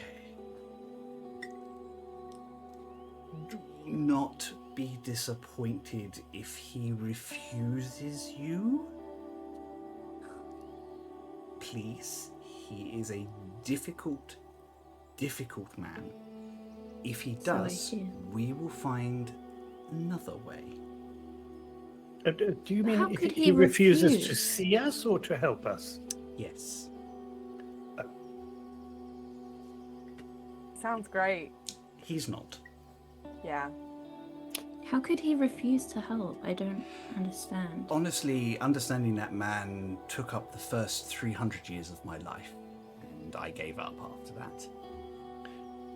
Yeah, fathers cannot always be the most understanding. See? You get it. But he did many years ago. He did give help to create the Sky Shield, and we know that was done for the good of everyone. So He must have some investment in it. yeah, I mean, working. surely he wouldn't want to see us fall from the sky. And him. Well, Well, New they're Doan kind of will on- be fine if the Sky Yeah. Shield fails. So think- Oh yeah, that's true. They'll Or at be least okay. it is assumed Nududuan will be fine, certainly by some members of the elven families. Right, well this contextualizes things for me. Thank you for trusting me with this. I will lend my support and voice to your aunts, and we will see what we can do. In the meantime, let's go and do something that's less life-threatening and more fun. You're referring to the party where we could potentially at any moment be tricked into Less of changing our souls. So That this, one. you didn't say less life-threatening. You didn't say completely Yeah. safe. they were very specific about the fact they said less life-threatening. It's a spectrum of Yeah. death. This is one of the rare times the court of the Bear King has opened its gates in recent years. I received the invitation. I have a sneaking suspicion that some of his more mystically minded attendants and that may have deliberately made this happen at the point you arrived. I have this feeling that you and your arrival is important. Me or us in general? Well, if you're trying to save the world, I think all three of you. Okay, good. Oh. But it does provide us with a specifically unique opportunity to talk to one of his advisors, who I trust implicitly. A woman named Stone. Oh, A human or fae? Ganassi. Elven stock, but she moved into the court some 150 years ago.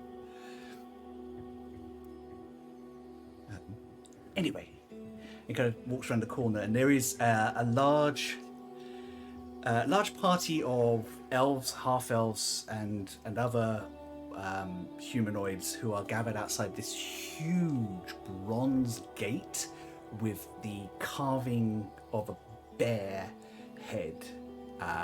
What's interesting about this thing is that rather than looking terrifying and angry like you normally see with these sorts of totems, like all fangs bared. This one looks like it's smiling. Aww. Has a very gentle and welcoming face. Around it are what you think initially are carvings of like reeds and vines, and then as you get closer you realize no, they're actual proper reeds and vines, and they make up a doorway. Rock, you're waiting out here. Behind Why? Vines! But waiting out here with the vines. No, away from it. You're not walking through that gate. Almost as if waiting for your arrival, the vines start to twist and pull back. It kind of opens, this wood seems to fold gently, almost like it's pulled back like a curtain. And the bear's head just lifts on vines, opening up to a beautiful grove with dark but with soft lights and little phosphorescent mushrooms that kind of light the paths, and lichen on trees in blues and purples. And you can hear music and a large voice which booms and so loud it kind of gently shakes you. It goes, "Well, don't just stand there. Everybody come in. The wine is already flowing." Don't drink any. Let's go. It's as if waiting for that invitation, the humanoids all start moving in and up the path. As we start moving, I'm just going to say to BB, at which point do we get naked? You keen? I don't mind. But Rock, you're very charming, but I am a married person. No, it would be us. I mean, you said we needed to. That's the most hilarious way to flirt. At what point do we get naked?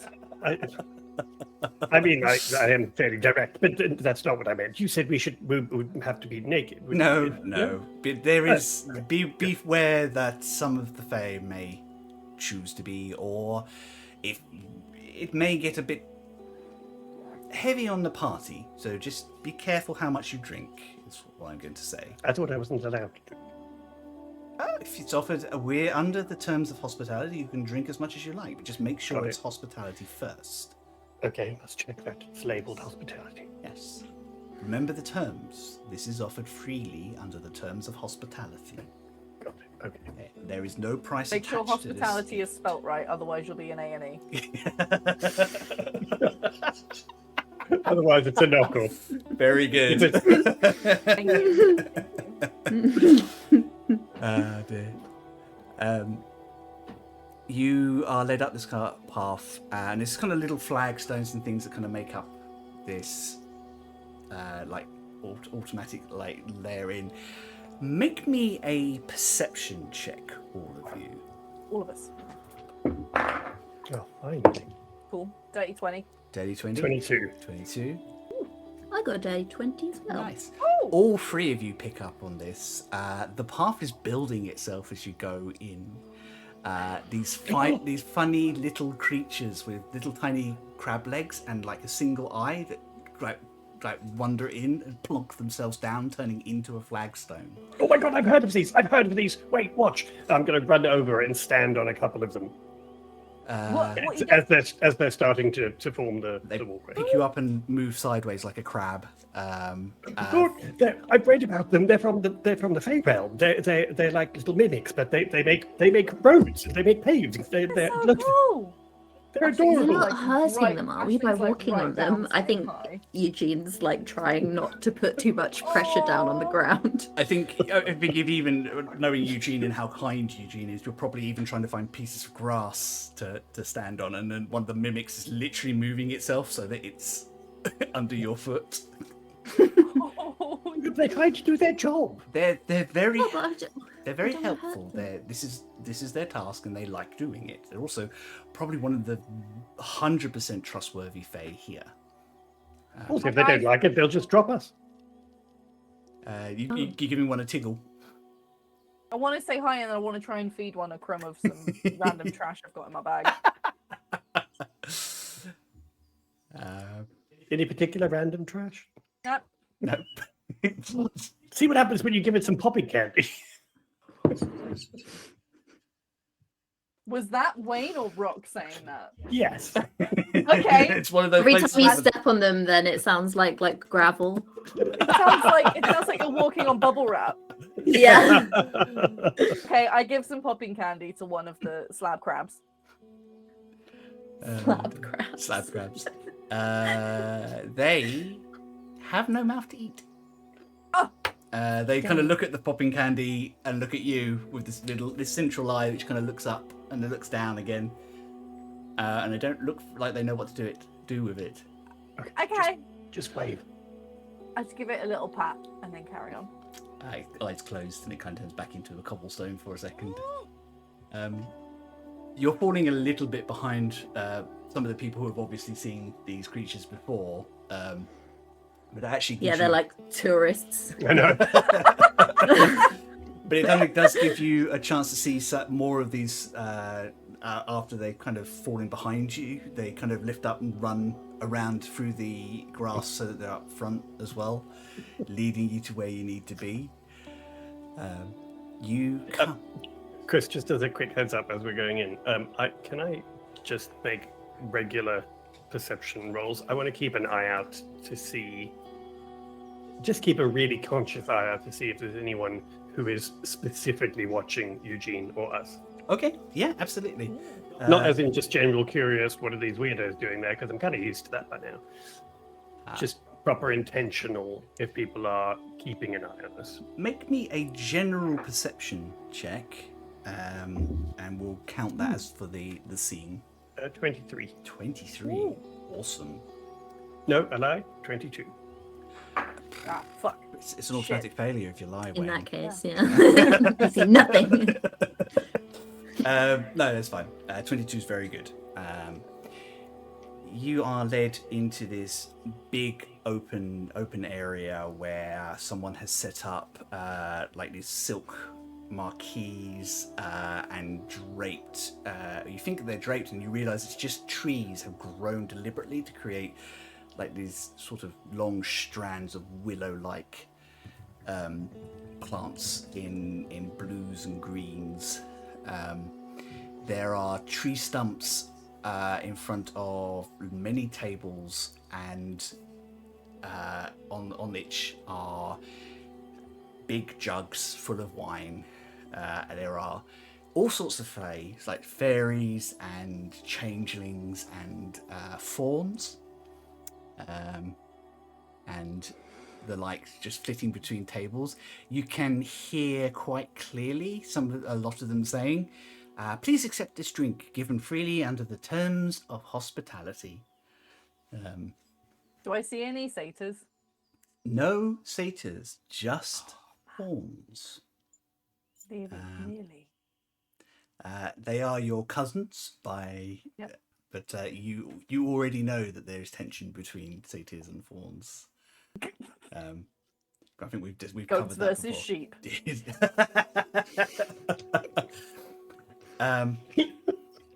As you approach, you are greeted by this small pink fairy with like little spider's eyes and little gossamer wings, and little kind of fingers that are a little bit longer and darker than normal fairies, but tiny little creature. Hello and welcome to the Bear King's court. I have the honor of leading you to a table close to His Highness. Thank you. Thanks. Please help yourself to the wine on your table. It is given freely under the terms of hospitality. It is also safe for mortal kin to drink. Wait, that's the second part I have to check for? Oh yeah. Some of this shit's too strong for any. of Yeah, us. Fey wine be crazy. Yeah, some of it be trippy. It's Mummy's special wine. She flits through, and you are led to this broad oak table with just the 4 seats around. Near this big big oak tree. BB sits down first and just invites you all to do, and immediately starts pouring you all to new adventures and new family. Oh, actually, just wet herself. Oh my god. New family! Family. They mean me! After a minute or two, the music picks up. Like you can't Party. exactly make out where it's coming from. Put a donk on it, Chris.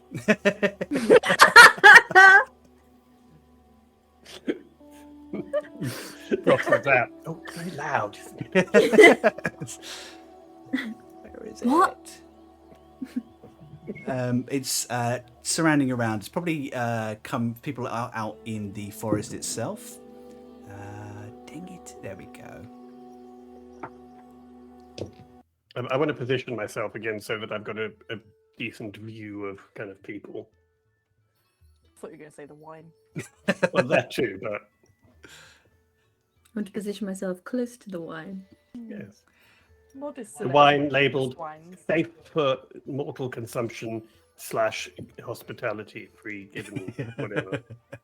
Yep, wonderful.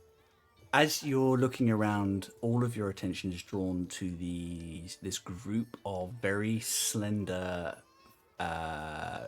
humanoid shapes, but with branches and leaves growing from different areas, as a number of dryads come out and start performing a dance elegantly in front of you.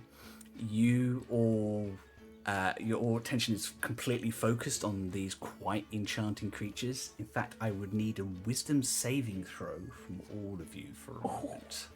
Damn. No. Aggressively enchanting. Is it not good? Actually got a, I mean, a it's been critical worse. fail. You got a critical fail. It's +9. It's still a critical fail. I know. For a 10. +9. Ashling's not trying to resist shit. Yeah. She's just leaning into it. Rock, 12. 12. And Eugene, Oh, I got a 14. 14. Got the highest. So Rock and Eugene, your attention is entirely enraptured on these beautiful creatures and their movements and the elegance of how they kind of dance around each other. Aisling gets up and starts wandering towards them with the intention of dancing with them. Yeah, I'm crumping. What Can't was stop she- me. Eugene, what is she doing? BB grabs your wrist and guides you back down to the table. You may make another wisdom saving throw to try and shake yourself out of this. No, I'm still going. I said may. 13. 13? It's enough to, you are enthralled, but you kind of like shake yourself. Oh no, I this whole sort of waking up on yourself moment, like how, like, I love dancing and moving, but I feel like I would just stand out over there at the moment. What was that all about? I don't know. There's something I just really wanted to. It looked really fun, and then when I got up there, it looked scary fun. So I stopped. Fair enough. I've read about a lot about it. I think Rock is probably embarrassingly excited by the whole thing because there are creatures here and experiences here that is literally things that he's read about his whole life. And probably never had factual evidence of either. Yeah. A number of heavy deer antlered form wander in with a huge tray of food, which they start depositing at the different tables. Your attention is slowly brought back from the dryads as they depart back into the trees, and a booming voice from just over your shoulder shakes you all back into reality. They're all very good, aren't they? Oh, Christ. Who is sitting furthest away from the dryads? Not me. Probably Eugene. Yeah. Eugene, you turn and you see a belly. dark tanned skin with a big furry stripe of reddish hair that goes up to a naked chest and up into a very, very tall, like 12-foot tall man with a She's rocking a leather harness. big beard, a ruddy complexion, a crown made of like wooden, just driftwood, like it's been thrown together from the floors. A big cloak of leaves that are green at the top and turned like brown and autumnal colours towards the bottom. An axe that's almost as big as you are, strung to his hip. And a big, genuine grin looking down at your table. You didn't tell me you were bringing guests, old friend. I would have made sure that I was more presentable. Welcome to my court, little ones. Thank you. Thank you. Hi! Thank you for having us. Oh, that's no problem. Artemis, you must do your duty. Well, I was going to, but you just always take up all the room. This is my grandson, Eugene, and literally there's kind of like a gentle sort of friendly family proud hug. I love how much they're just showing off Eugene. Look I at know. this! Look at this! This is Aisling, and just a gentle squeeze on your shoulder. And this handsome devil over here is Rock. I think Rock immediately blushes and just kind of does a weird, uncomfortable kind of like bow. Oh, well, welcome to my court. Drink my wine where it's given freely. Do not drink the stuff that the dryads offer. I'm here to see. I actually have a bet with them, but I don't want you dragged into that. What kind of a bet? How many they can capture tonight? Oh. What do they do with the ones they It's capture? between a dryad and his captive, surely. Oh, okay. It's all consensual. Just, yeah, be careful. Not Surprise sure that tracks, horniness. but- Yeah. not really sure that tracks when it's called a captive. But sure. we'll go with it. Enthralled, if you will. So, like he kind of taps on the oak, and it just kind of melts away, creating this huge wooden throne with like bear heads on the arms, and just like this long kind of cresty, long branch-like carvings that go up into the tree, and plonks himself down. And there's kind of like a small shake as he does, as if the force of him sitting is quite powerful. Rock's just going to lean into to Eugene and go, yeah, do you think you could do a chair like that for my room? Like that? Like that Yeah, I mean, not- transforms into a tree? Well, just the kind of shape. I mean, obviously not quite that large, but, well, You no, know no. I don't think that would you know fit it won't inside the have house. Man in it. Yes, I'm well aware of that, but it looks very comfy and very sort of grand. Anyway, we'll talk about it when we're back home. Yeah. Just take a good look. Okay, I'll make some notes. Okay, great. Super. Yeah, have some wine. I mean, when did I become your chair supplier? Chair Your boy. house. It's not my house for the last time. That's certainly not mine. There's a lot of mingling now and laughter and chatting. Some of the guests are already getting up to dance with some of the Fae and chatting around it. So, my oracles tell me you three are the ones to worry about at the moment. Oh yeah, they've said that about me before. Why? What What do you worry mean about? worry about? Did you not know?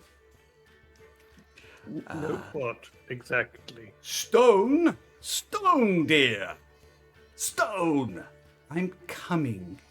Because a clear voice that always seems like it's carried on the wind, and walking through the chaos, kind of giving a lot of it a wide berth, is this short, quite stocky, feminine form, whose skin looks like it's made of black onyx. Instead of hair, it crests into this sharp rock formation around deep emerald eyes that have no irises, just pupils and color, covered in furs and loose cloths that are tied together.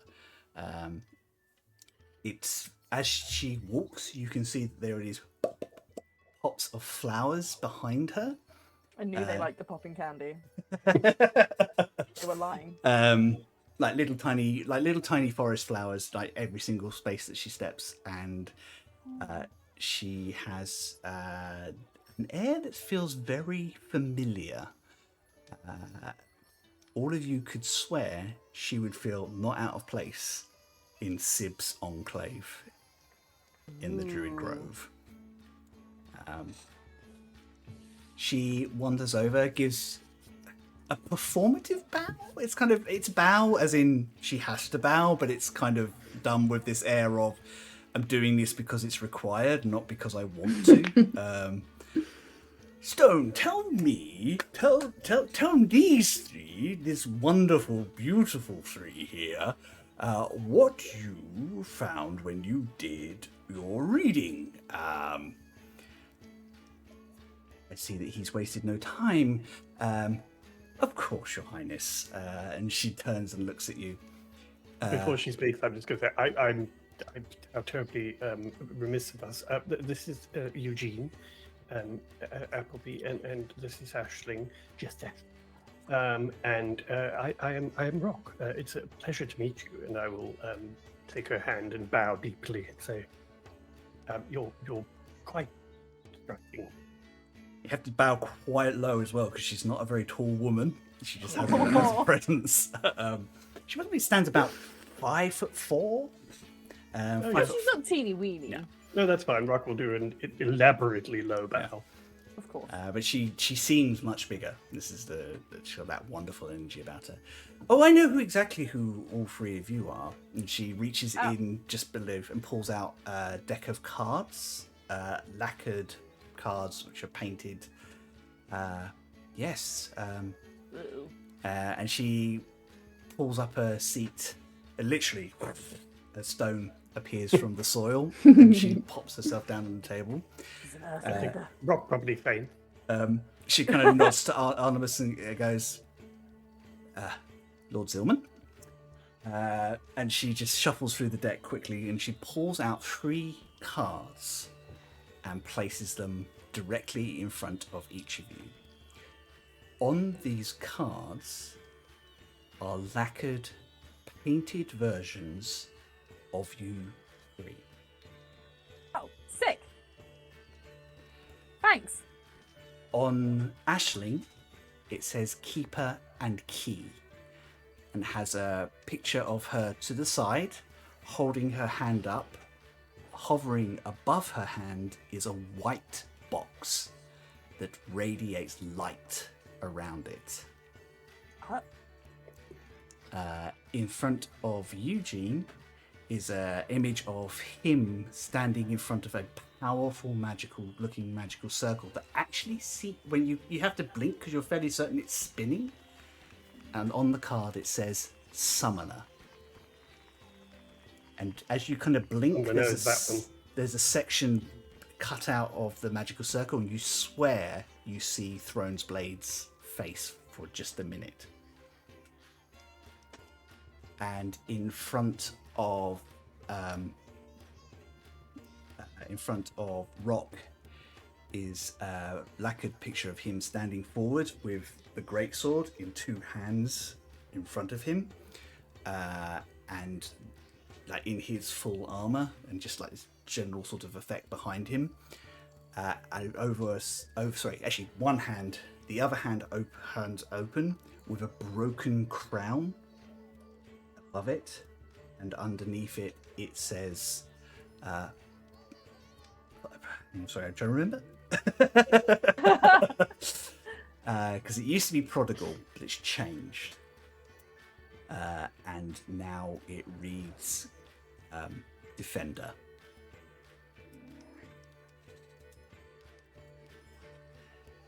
These Did you how did you come by these?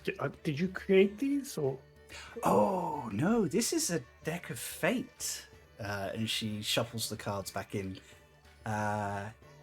This is a deck that tells echoes of possible futures, guides oracles such as myself on possible outcomes. So how many decks have we appeared in? All of them. Oh, What exactly does that mean? I was hoping you would be able to tell me. Rock I still have immediately looks at Eugene. I still have the tarot card that I was given at the ball. Can I get it out? do, Does the it blank look one. Yeah, the blank one that was then the Hierophant. Yeah, it's changed. Does it look the same? Has my card changed? Your card now has you on it and says the Summoner. That's weird. It's changed.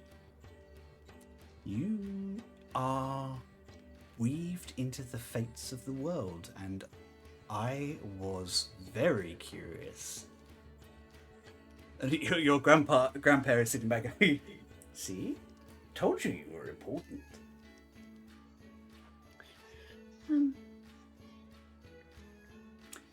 Who are you? I'm Ashling.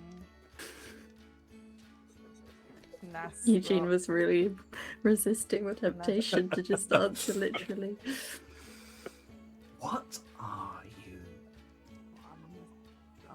No, Ashling, I don't think they mean literally. Okay. Are we not? Is everyone not woven into the fate of the world? True, but only those who can shape the world appear in the cards. Oh, who else is in there? Gods, monsters, ideas, concepts, and you three. Wait, is the Horn King in there? Not anymore. Oh. One time, yes. You know what happened to him?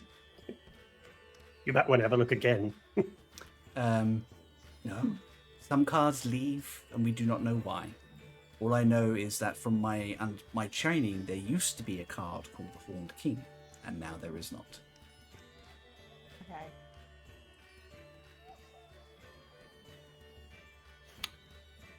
Well, I guess it's that we are there because, we've been involved in helping do some things like, the fighting an AL god, and I would imagine that has had some impact on the world. I'm sure that's why. Lots of other Ashling people and fought the Eugene, god make as me well. an insight check. On I who? should be throwing around the AL word here. A Fey Enclave. For newer 27. viewers, AL are the ancient Fey gods who came before the Archfey. And also I tried got a to destroy the 22. world. 22.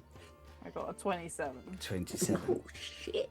The two of you Ashling can see sound. look over your shoulder at the king, whose face has darkened at the mention of AL. Mention of AL or the mention of killing AL? No, at the mention of AL. With your insight, you're like, this is not That's a fine. revenge thing. This is Good. shit. Yeah, he's not beefing with us then, that's fine. No. The king, his mood has soured a little bit, and it kind of seems that he's worried rather than... Oh no, it's okay. We sorted it. What? Well, have we? It's kind of an ongoing concern, is it not? Well, the we sky sorted shield the thing. main, the AL wise, the main. A private audience for a moment, and he lifts his hands, and these trees just spring from the ground, cutting a small area around Ashley, you. what have you done? What did I you didn't do do? anything. Well, what? You just said that, and he put up the curtains. I was just reassuring him. He looked really annoyed. Why? Why? I don't know. Tell me of the AL. Oh. Who was it? Bitter snow. Bitter Snow is gone. Yes.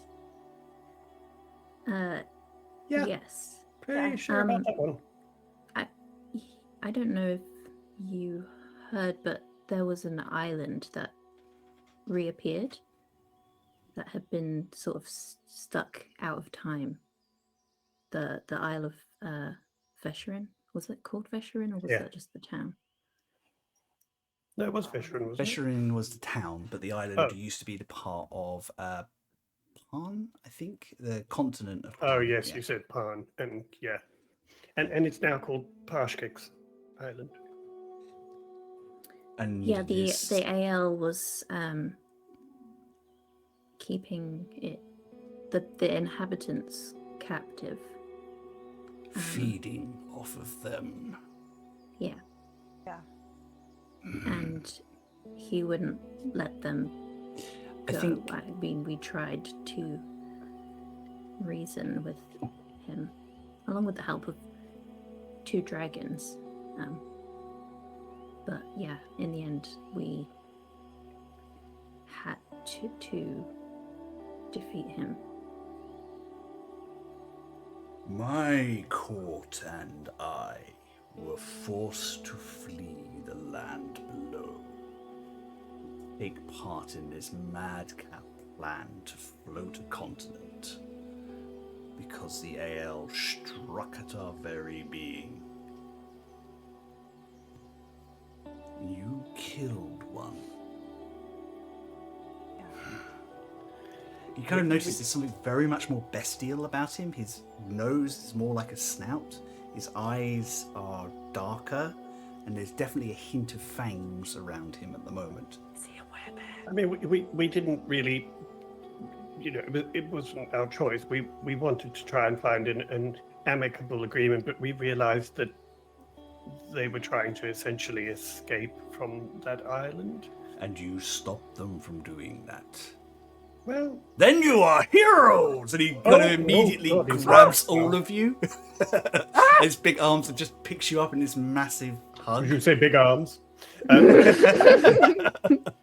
Huge.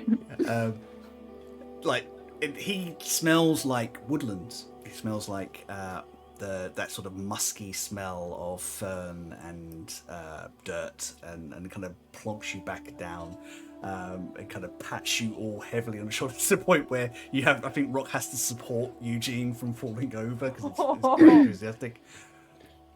Stone, we know that the Zilman came here to ask a favor. You will grant it immediately, forthwith.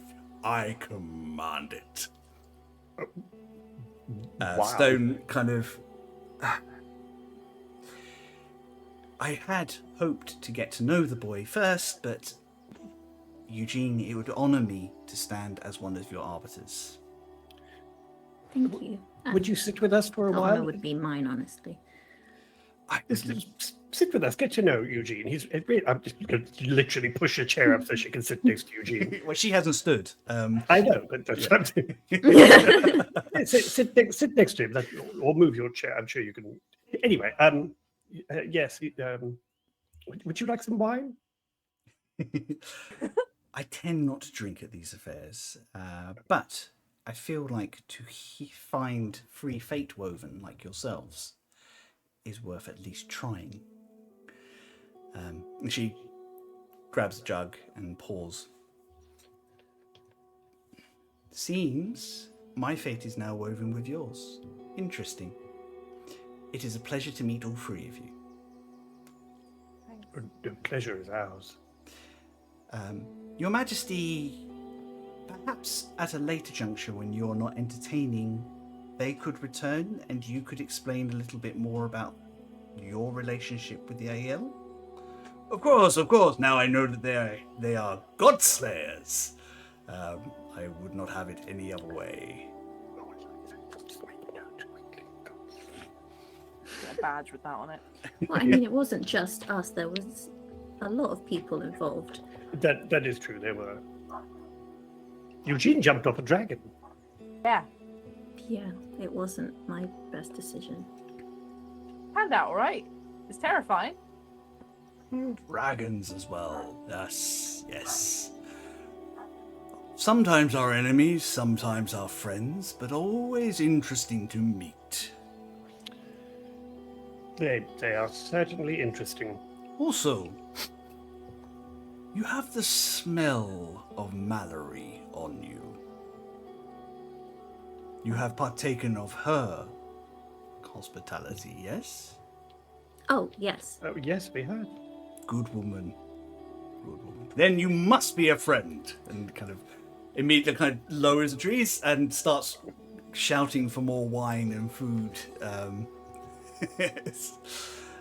Right, I must do the rounds or people will get jealous. And it's so much of me to get jealous about other people having. So, enjoy, Stone, entertain them, please, and you are welcome in my court. Hear this! These three chosen Oh, good. Making an announcement. Oh, good. Okay. are welcome in this enclave anytime they wish until I rescind the invitation. They will not be stopped at the door. This is my proclamation. And he starts bounding off. Well, he seemed Cool. jovial. He's a lot, When- isn't he? When I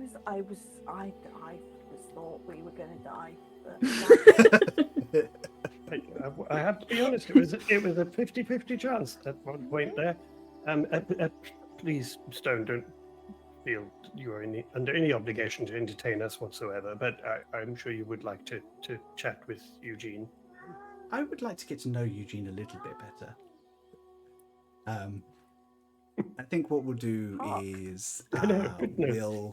These fey creatures make such noises. I know. We'll extrapolate that a little bit to move on with the scene. She spends a lot of time asking you, not personal questions, but little questions about your magic, your adventures. If there's anything specific, given that you've just told her about the whole Parshkik's adventure, I feel like there's not a lot else you can hold back from her at this yeah, point. the bar's been set quite high. But if there is anything you don't want to tell her, Sorry. it's now time to indicate. Yep. Okay. I don't think so. No, I think Eugene wants answers. she gives you she asks a lot of questions and things.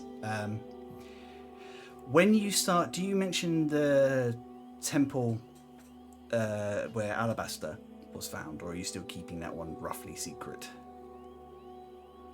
I think I would mention it. I think I would wait to see what her reaction is before I decide whether to say anything about like Throne Shield. She has this deep air of interest, and she's very shy. Again, it's that energy, that sort of like older druidic energy where it's like calm and patient and like very much knows who she is and where she is in the universe. It makes her not impossible to read, but hard to read. And she has a lot of questions. She offers her insight into the temple, saying that although she's too young to know where they came from or where they are, your assessment that they are not where they should be is probably correct, which does make your life difficult. But she has allies in every nation, and she will Could ask I questions for you. Ask her about the Magpie Queen. Ooh, yes. She immediately goes quiet. very wary of mentioning that name in this court. Oh. It is his Sorry. ex-wife. Oh, Um, right. they are Awkward. allied, but not friendly, and she is a dangerous, dangerous creature. If you seek her out, know that she will demand much, but she will always keep her word. And if we were to seek out an audience with her, how would we go about that? Seek out the dark places where the Fae inhabit and speak her name in hushed whispers. Her agents are more common around than you think. And if you see a magpie on flight, particularly one on its own, it may be one of her agents. Or if not, it may know one of her agents. She is spread far and powerful.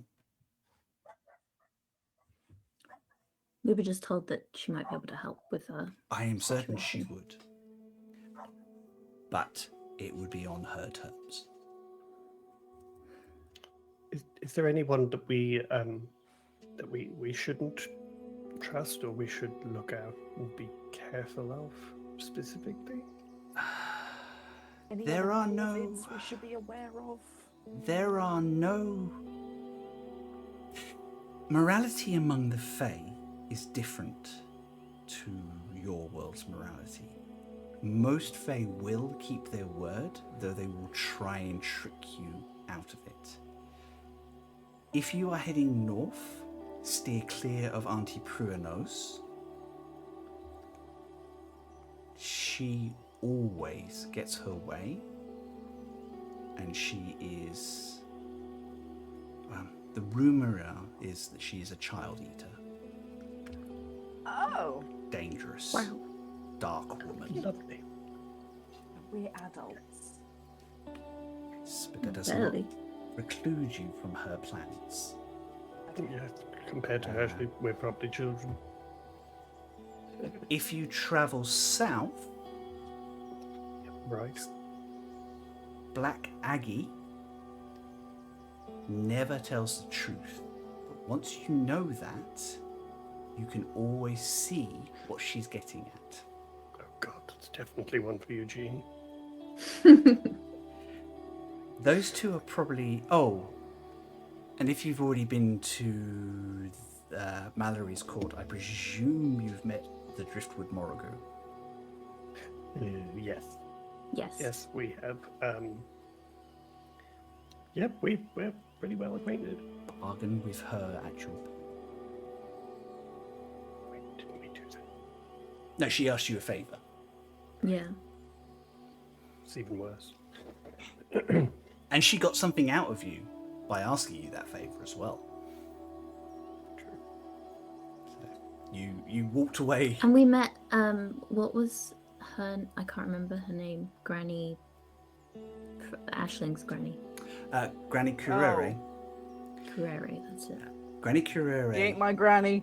is neutral in all things. Nonetheless, quite terrifying. Terrifying, yes. But actually, in my dealings with her, I have found her remarkably honest. She was surprisingly forthcoming with information, to be honest.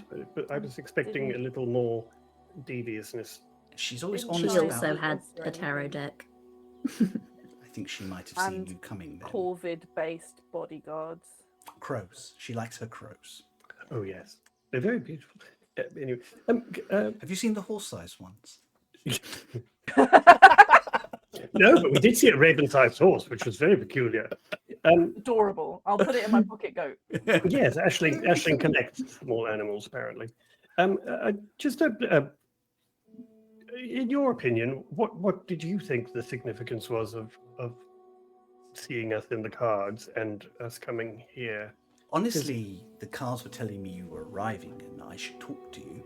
It seems Right, okay. apparent to me now why. But your appearance in the card indicates that your fate is shaping the fate around you. Sorry. Don't be sorry. Sorry, I knocked something over. There is nothing you can do about this. The world has shaped itself the way it has. And you three are at the center of something big. It's probably why you found yourselves together. Well, I mean, to be honest, they were virtually lost when I met them. They didn't know. I mean, they were in a strange town, and It was my first day. It was indeed Eugene's first day, and look at him now, about to take his license test. It's. What are the card? Like, can you see the future? No, not the future, but I can sense the shape of the direction things and help people make choices. Can you tell if I'm going to pass my wizard test?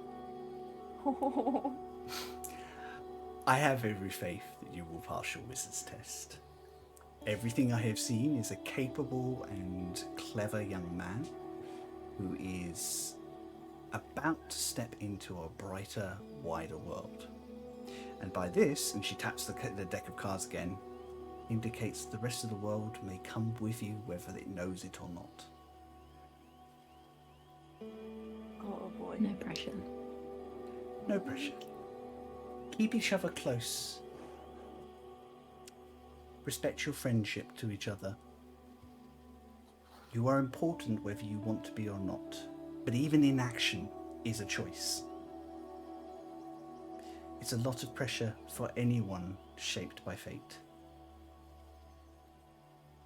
But from what I've seen in this short time, I am excited by the world that you will create. Not worried. No. Okay. If it were an arrogant king or a jealous merchant, I would be worried. But 3 genuine souls who just want to help? That seems like a good thing for fate to throw before us. Okay. You old rogue, and she turns on your Grandper, did this deliberately, I know it. I can't prove it, but I will. And when I do, they hold up their hands. I know nothing of the sort. I just wanted to introduce these wonderful young people to you. That's all. And get your help. I didn't really expect it would shape out this way. But I'm rather glad it did. If you need to get away for a few days, you are welcome to the estate. She smiles. It would be lovely to see you both, but I will remain here until I am needed. But I will come when I am needed. Now, things are going to get a little raucous here now, so I suggest you all head off and enjoy your stay before it gets messy. I mean, maybe we could just stay for one more. I, however, will be retiring. It was a pleasure to meet you all. And you. And thank you for your help and information. Anytime. She gets up and she bows gently to you all, almost with a reverence that she even didn't spare the king. And then wanders off. Illustrated by these strange little plants lining the way that she went. Wow. She was really cool. She was so cool. really quite Isn't she amazing. amazing? Does she have a partner? I'm not entirely certain. I think there was a Leshy for a while. And there's always rumours about her and the king, but I don't think that they're founded. I don't think she's interested. I was just curious. But no, I don't know.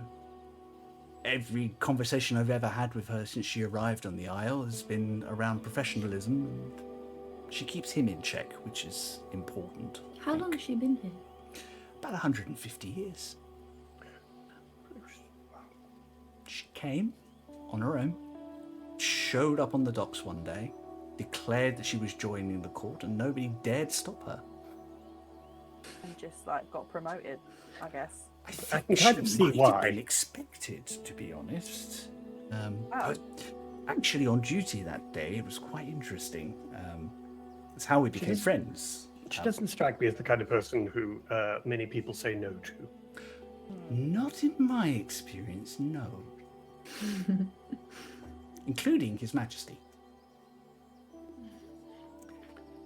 Right. I need to get you home because Sadia is going to start asking questions. She knows where you are, but she knows she will want It's you. about to kick off. It's going to get very messy. I tell you what, once we get the important things out of the way, you come down here and have a raucous party. Promise? Anytime you want. He said that you can come down anytime you want. Right, okay. That's true. Are we going to meet grandmother? She's busy today, but you will definitely meet her, I promise. She's very keen to meet you. She's just being held away. He leads you back out to the terrace where your griffins are awaiting with the Emerald Guard, a couple of whom look like they may have had some Fey wine snuck them. Nah.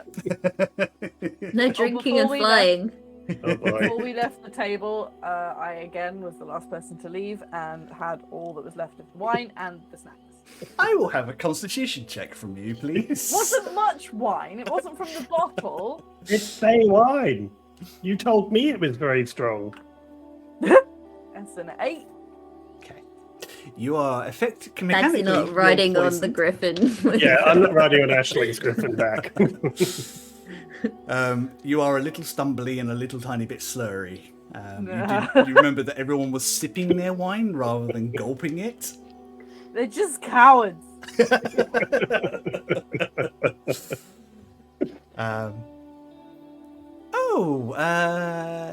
She's not riding with me. I'm fine.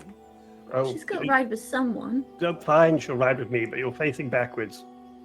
Okay. Why? That's going to make it worse. I don't Oh, care. yeah. Stop throwing up on me. Please Can throw don't. up into the bag of holding.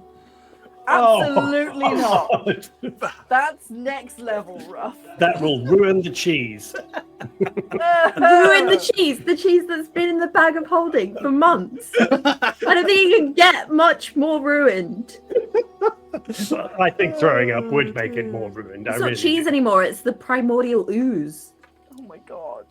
It sounds delightful. You are brought back to the Zilman estate, deep within the moon houses. And it's probably about early evening at this point. It's like been a long day, so your grandpa encourages the four of you to rest. Food will be brought to you a little bit Disco nap. later. Yeah. I think they're very busy this evening trying to sort things out and trying to get things moving, so you don't really see them much of the evening. Kind of Sadia pops in to just check how your day's been, make sure that it wasn't too distressing being carted around by her parent. Yes, you all settle down eventually, and it probably gets to, I'd say, just after moon's fall, when it's at the darkest of the evening, and there is a soft knock at the door.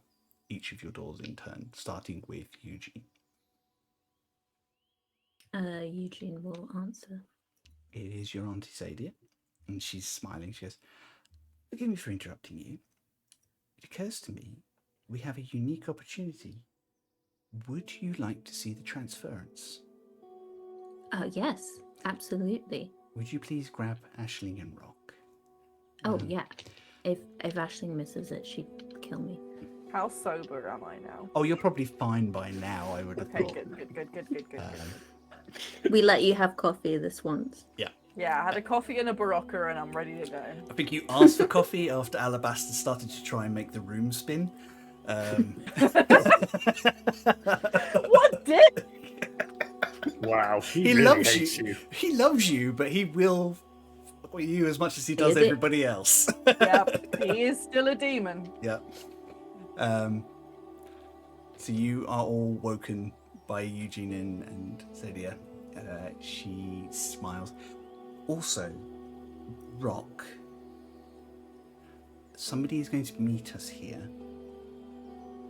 Would you do me the favor of just talking to them for a while?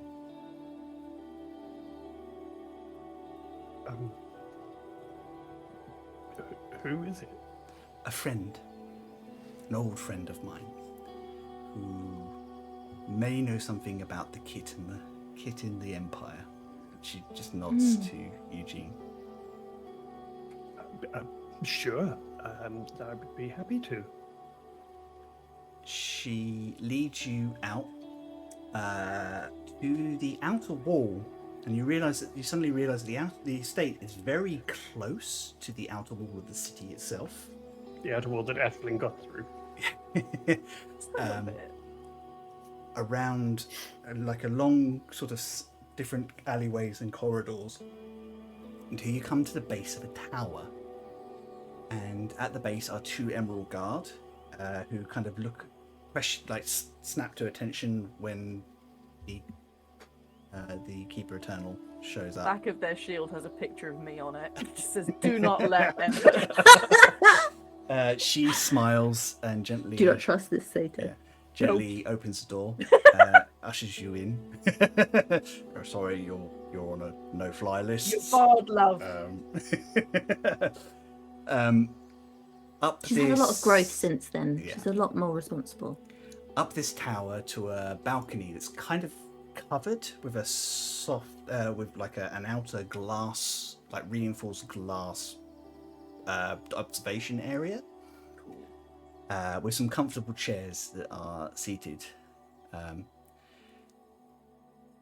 You will not be able to see what causes the transference because that is a city secret, but you will be able to see the beautiful spectacle of what it is. She... Never seen it all the way through because I passed out last time. You watch as the sky starts to lighten with little flecks of gold that drop around it. Everything feels like it's getting lighter and brighter, and as these flecks go, the sky changes from that sort of deep, dusky, like blue that it always has from the sky shield to a shadowy black that feels very familiar to all of you. There is a shunting feeling and a movement that that Aisling has felt before, but neither of you two have, because a rush of little beams of light as if you are moving at speed. Can I have a perception check off of all of you? We've gone to war, lads. Yeah, that's literally what I was thinking. Perception. Unnatural 20. Unnatural 20? 13. 13? 16. 16. Rock, you spot it first. A familiar looking walkway in the distance. One that you all walked before. Yeah. And it's suddenly gone. And he's pointing out, you two are focused, and just beyond that you see what looks like another city, but stable, with lots of paths leading out to different places, and then again that's gone. Oh, we did see that when we were in the ways. We saw a golden city. What, all three of us? Yes. I can't remember who it was. And then there's it feels like gravity reasserting itself, and that fleck again comes up this time and replaced with a sky, and you are over a different set of islands. Did we just travel through the ways? I believe that is where we go, yes. That's fascinating. I mean, that would You explain said why it's it a goes city everywhere. secret. How do I? Who gets to know the secret? How do I get in on that How do I secret? get on that secret? I have already put a petition after a conversation with your grandpair to talk to the Eternal Court. Your mission sounds very important, and I want to support you on that. Oh yeah, mission. Sure. Yeah. Anything in relation to our knowledge of the ways and the Sky Shield is kept by the Eternal Court. Fortunately, you at least have one sympathetic ear. Your grandmother is already working to try and get some allies on side. Yes, Grandma. Rock, if you'd be kind enough to join me for a moment, and the two of you can join if you wish, or if you wish to return to your sleep, I completely understand. I've got a buzz on. I'm going to stay and watch. I'd be interested to join the conversation, but I don't want to be I just ask for your discretion. rude. This person Yes, has of course. come at some considerable risk to their own reputation. Aisling, hearing discretion, decides to stay and just keep looking out over the top of the thing. She's fine. She's fine. On second thoughts. She's cool here. Oh, she's not going to bed, but she's just going to keep watching and looking at the pretty island. I want to come. You've got to behave. I'm going to stay.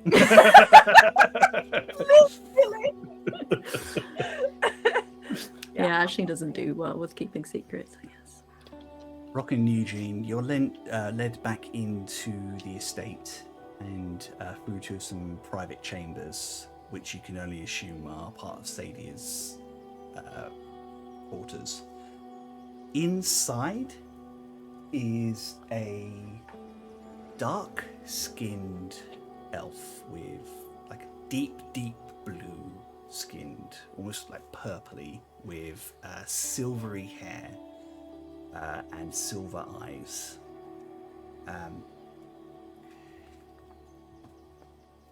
Iskarok of Clan Revorcus. This is Sumadir of the Night Elves. He would like to ask you a favor. Of course, it's a pleasure to meet you. How can I help? If it is not too much of a indiscretion, I would like to know the people you grew up with.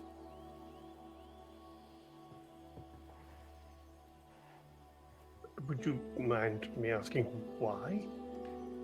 I wish to know what happened to one of my brothers. I just want to know a little bit about what life was like in the Empire.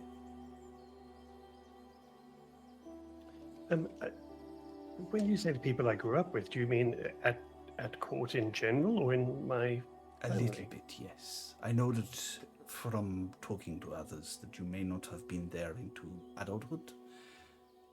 And I swear on the Changing One that I seek no advantage, just understanding.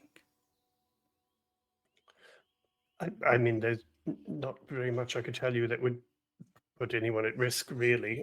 But certainly, I mean, do you have any specific questions you would like to know? Or I would like to just share your memories, if that is not too much of an intrusion. you mean literally share my memories? If that is okay. I'm not sure how that works in terms of things I don't want shared. You will be in full control. I will simply walk your path. Very well.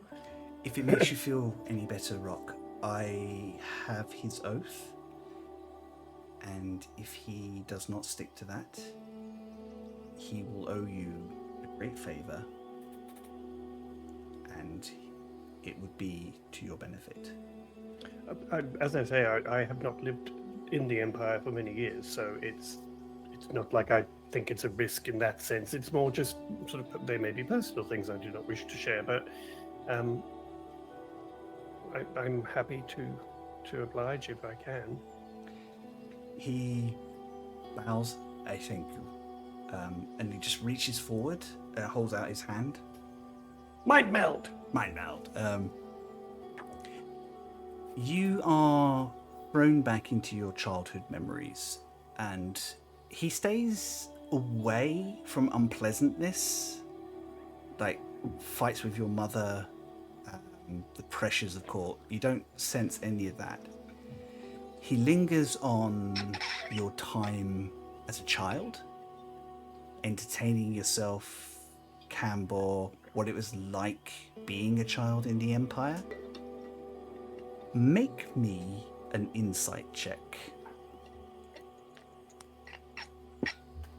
You beat me to my question. It's 22.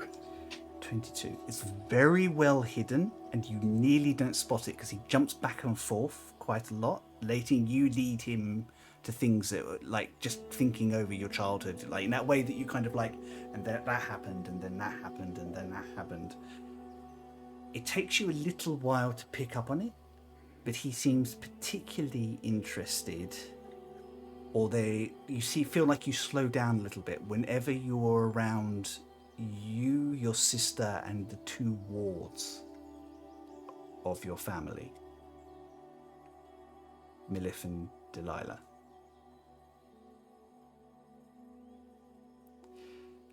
Didn't he say he was looking for his brother? Just wanted to know what happened about his brother, yes.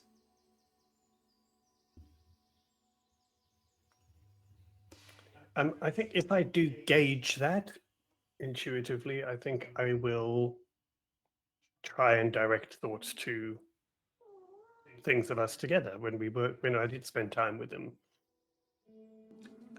You draw on happy memories. You showing Delilah how to control her powers. You and Milif, Trying. you and Milif sparring, and also getting caught by the cook, sneaking batter cakes out of the pantry. You and your sister against the babbling brook, just trading secrets about the household staff. The first time you saw your father in armor, which didn't quite fit as well as it used to, but he still looked a resplendent character. And The buttons at the front were pulling. Yeah. Just how proud all four of you were of this gentle, kind man and his strength. All these little childhood memories, one after another, all this joy and kindness and the laughter that the four of you shared, not as lords and kept children, but as genuine siblings, all of whom loved each other. And as he steps away, you can see that there are tears running down his cheek. You have done me a great honor. And he turns. I will, before he does anything, I want to grab his hand and kind of direct him to somewhere that I don't know if we're still standing, but you're still in this little study with Sadia. Yeah, I will draw him somewhere where we can sit, whether there's a bench nearby or something like that. And I'm just going to say to him, I'm terribly sorry. I hope that didn't upset you. No. Quite the opposite. would it be rude of me to ask you to share what you were looking for? Oh no, especially after the gift you have given me. But I cannot tell you. Forbidden.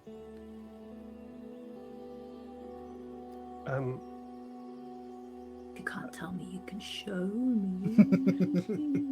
I am well. I will say to him. Well, we were hoping that perhaps you could shed some light on a term that we heard mentioned about the kit being safe. The kit is safe. I would like to cast Detect Thoughts. Roll me.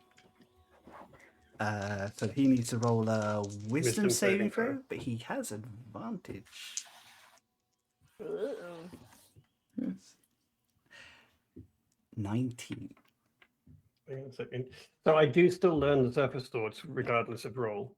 He's playing his surface thoughts is he's playing over those memories. He's trying to hold on to them like there's some sort of tangible thing. And he feels what you try to do, and he squeezes your hand and he smiles. There's no malice. He knows what you tried to do. He knows why. Yeah, I mean, I'm not doing it as something that's devious. I'm trying to do it so that actually I can see rather than him telling us. I'm sorry. I must keep this secret. But I thank you. And he turns to Zadia and Eugene. Our house will stand with yours in the vote tomorrow. What vote? Wait, what vote? To get you access to the court. Oh, right. I thank you, Somadir. And I thank you, Rock. I know this was a lot to ask, particularly for an outsider. But if there's ever anything that we can help you with, both our houses will do. Yes, absolutely. Both our houses will do everything in our power to assist you. Thank you. That is lovely to know. If there is ever anything further you would like to know while we are here, please ask. I may not be able to oblige, but perhaps I can. I appreciate the offer. I have exactly what I needed to know. It kind of pats your hand. You are kind. And you are a good person. And you're clearly a terrible misjudge of character. I must go. She nods and kind of looks, smiles to the pair of you and leads him outside. Well, that was interesting. So, yes, so the memories that he was interested in were about the wards that I grew up with, the other kids that were part of our family, really. But further than that, I couldn't tell if there was a person he was looking for, or... Well, my mother said that somebody had delivered a child who'd been born of two people who shouldn't have met. Yes. Would that give me any clue, Chris, as to anybody I knew? No.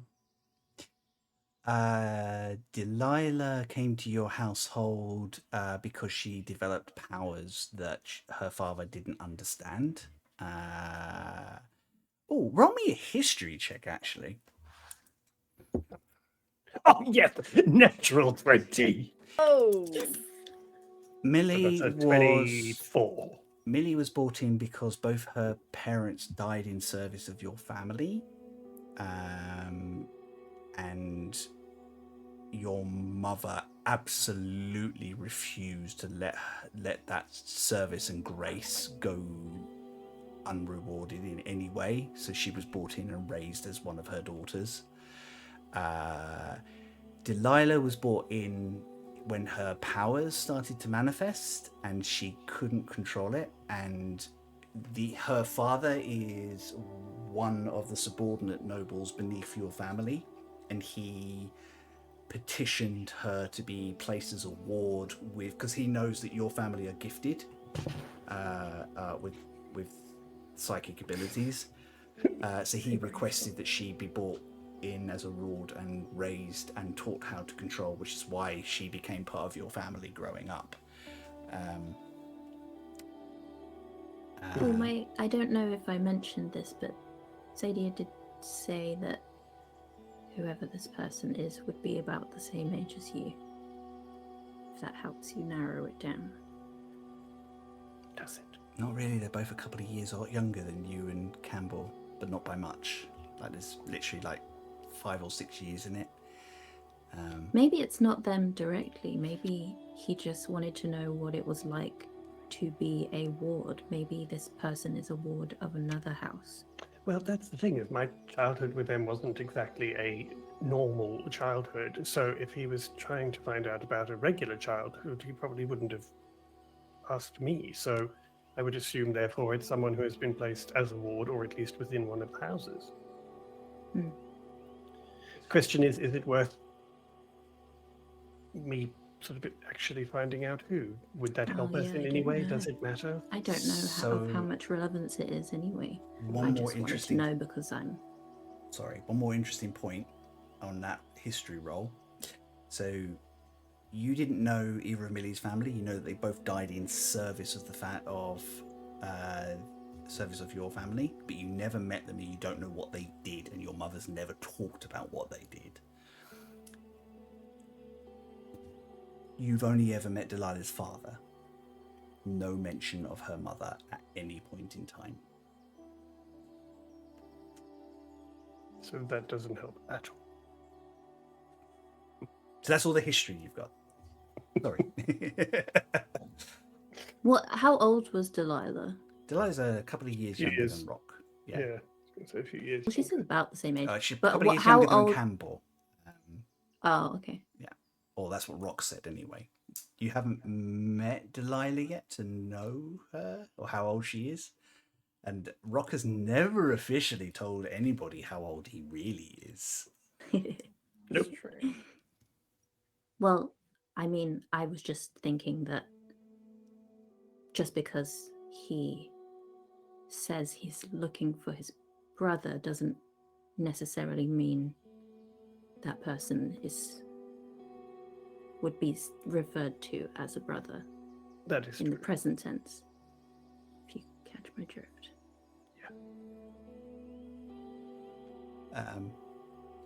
Well, it is something that I could potentially discuss with Campbell. She is still there. She may have a much better insight. Well, I don't want to put this person at any risk. That's what I mean. I don't know if it's obviously actually a huge something. secret. The impression you got, this is... actually, make me an insight check, because I think you got very close to him while he was in your memories. I would think so. Insight, did you say? Insight, yeah. That's 15. It's hard to gauge exactly, but it did feel like the impression he's looking for was familial. It was like he was looking for something like a family connection. Yeah, but I can't tell whether it was actually a brother or... Yeah, or one of the wards in your memory, yeah. Not with that insight check, I'm afraid. Well, it does give us a bit more information, but I think we should probably figure out whether it's actually of any use to pursue before we put anyone at risk, or before I poke around in things that are, quite frankly, not really any of my business. Yeah.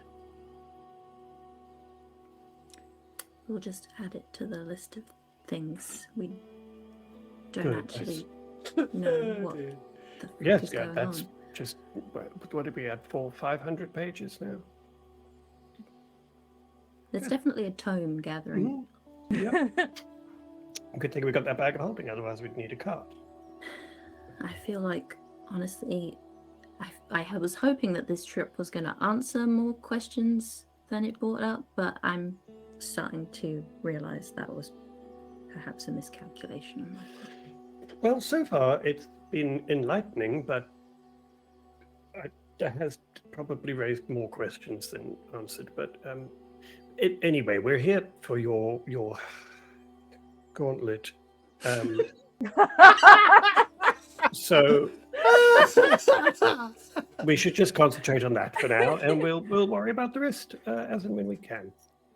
Well, I mean, the gauntlet is really just the guise of getting here, really, so that no one yes, was too it is still suspicious something about you why we have- were here.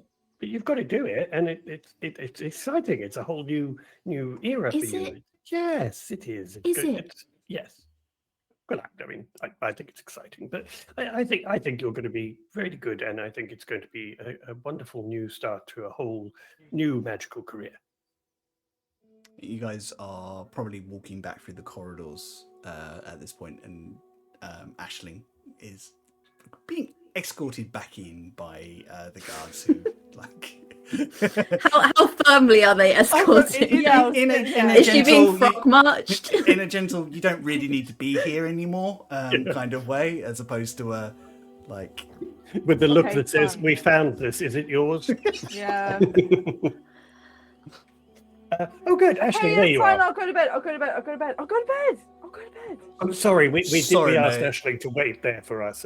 No, it's fine. She was just falling asleep, and it's safer if she returned to the estate. It was really pretty. And I It was is just pretty. watching it. My Very apologies, my pretty, lady, yeah. but it is not a place you can fall asleep. Oh, you can fall asleep anywhere if you're tired enough. You can't. You don't sleep. Oh yeah. Yeah, what were you doing? Actually, I don't even know, want it to Just think was resting my eyes. chill. We got Yeah, in a just fight, and I chilling. turned it off. It was really funny. Thanks.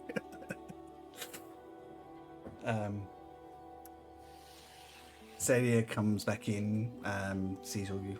Thank you so much for that. Tomorrow, if you, that's our doorbell. If you don't mind, I would Do we Like have to to be there? see you in the morning, Eugene. I'd like to talk to you about how I can help with your mission. Oh, yes. and your- so I should see you all bright and early in the morning. But for the voting thing, we don't have to No. like present our case to the They will court or not anything. let you in front of them until such time as you are. They have agreed. So don't worry. We still have work to do, but we will get you that audience. You know, it's really amazing how nations that are so anti each other are so remarkably similar. Isn't it just? Anyway, go and rest, all of you. It's been a long day for you, I'm sure. And I am available tomorrow morning to talk. And we will make a plan as to how I can help you. Thank you for everything you've done for us. My honest pleasure. It's so Night. good to have you all here. And she heads off. And I think that is where we will end today's episode. Cool. Guys, this has been a lot of fun. You got to see a very different side to the city. Some stuff More that even questions. We Aisling. saw Party City is what we saw, but I wasn't allowed to play. No, as soon as it raucous, they were like, "Oh, you have to leave now." I think it's more along the lines of your grandpa knew that Sadie would want you in the morning and didn't want you too hungover and or What is missing. Eugene there in the morning? Ashley could have died. Auntie Z. Well, you can go back anytime. You don't sleep. That's true. And we've Not the been told club. we can go Not back the anytime. club. Yeah. Yeah. Dear. Guys, we have been Some of the Heroes. We will be back next Sunday with the next episode. And then the Tuesday after that with our 2-year anniversary chat episode Good Lord. where I'm not 2 going to years. answer questions in a very roundabout way. Yeah. Well, what's new? Well, I know, right? Cool. I'm going to get this lot to tell you where you can find them and where they are on the social media and anything that they have got coming up. And I'm going to start with Wayne. Thanks. Thank you, everybody, for being with us and for hanging out with us this afternoon, because it's super cool and you guys are amazing. And you can find my stuff on Created by Wayne, where I have literally just launched my first collection of templates to use for Canva for sales pages. Yes. So if you sell online products or programs or coaching and things like that, they are now available. And I will be posting on social media this week about them. And that's it. Amazing. Yes, do pop past. They are beautiful. Wayne's been working really, really hard. It's a beautiful, beautiful bundle of stuff and more exciting things coming soon. Theo, would you like to go next? Sure. You can find my stuff on my website, which is theoblueillustration.com, and there's links to all my other various social media endeavors on there. I don't have much coming up, honestly, but I guess the big news is you can now pre-order my book. Yeah, that's some stuff. Done and done. Oh yeah, by the way, you can, I suppose if you really want to, it's just Theo's first book, you know. Pre-orders make a massive difference towards how well a book does, by the way. Yeah, it actually So, makes If huge any of you want to get a hold of Theo's book, pre-order it. Yeah. Please It makes a big pre-order. difference to how many Amazon orders and how many all these different bookstores order. So please do. I need to actually get it onto my actual website, but at the moment, if you go to my Instagram page, there is a link to a link tree where you can pre-order the book from indie LGBT bookshops. So if you don't want to support a big book I have store, the link you can... right here. Oh, thanks. Great. I will I share. should have been prepared. I didn't actually think about it, which is silly. That is Busy writing it. yes. Yeah, it's wild that you can pre-order a book that I am still finishing. Here we are. It will be available on the 25th of April next year. Very exciting. Very, very cool. And But don't wait, go pre-order. yeah, both Pre-order covers it now. are now revealed as well, so you can pop onto Yes, one of them is Theo's behind me, socials. actually. Yeah. Oh. Hey. That's so cool. Really cool, really exciting. I guess that means Charlie, you should probably go next. Otherwise, it's going to be Probably. confusing. All my stuff is at charlievince.com. There's links to Instagram, and I have relaunched. I've gone back to the motherland. I'm back on Tumblr. Every other social media is making me want to scream, so I've gone back to Tumblr. So there's a link to that on my website. There's also some new prints in my print shop, and there's also some new things in my Redbubble shop. If ever you have felt the need to have aggressively left-wing Beanie Baby based merch, Who hasn't? I mean, that's the dream, isn't it? It's a vibe. Yeah. It's a total what vibe. works better than Beanie Babies and socialism? Nothing. Yep. So yeah, check out my Redbubble shop. Amazing. Cool. That just leaves me. You can Hi, find Mum. me. Love you, Mum. Hi, Charlie. Hi, Charlie's mum. Who is wonderful. Leaves me. You can find me at Chris Mepham RPG wherever your social media is.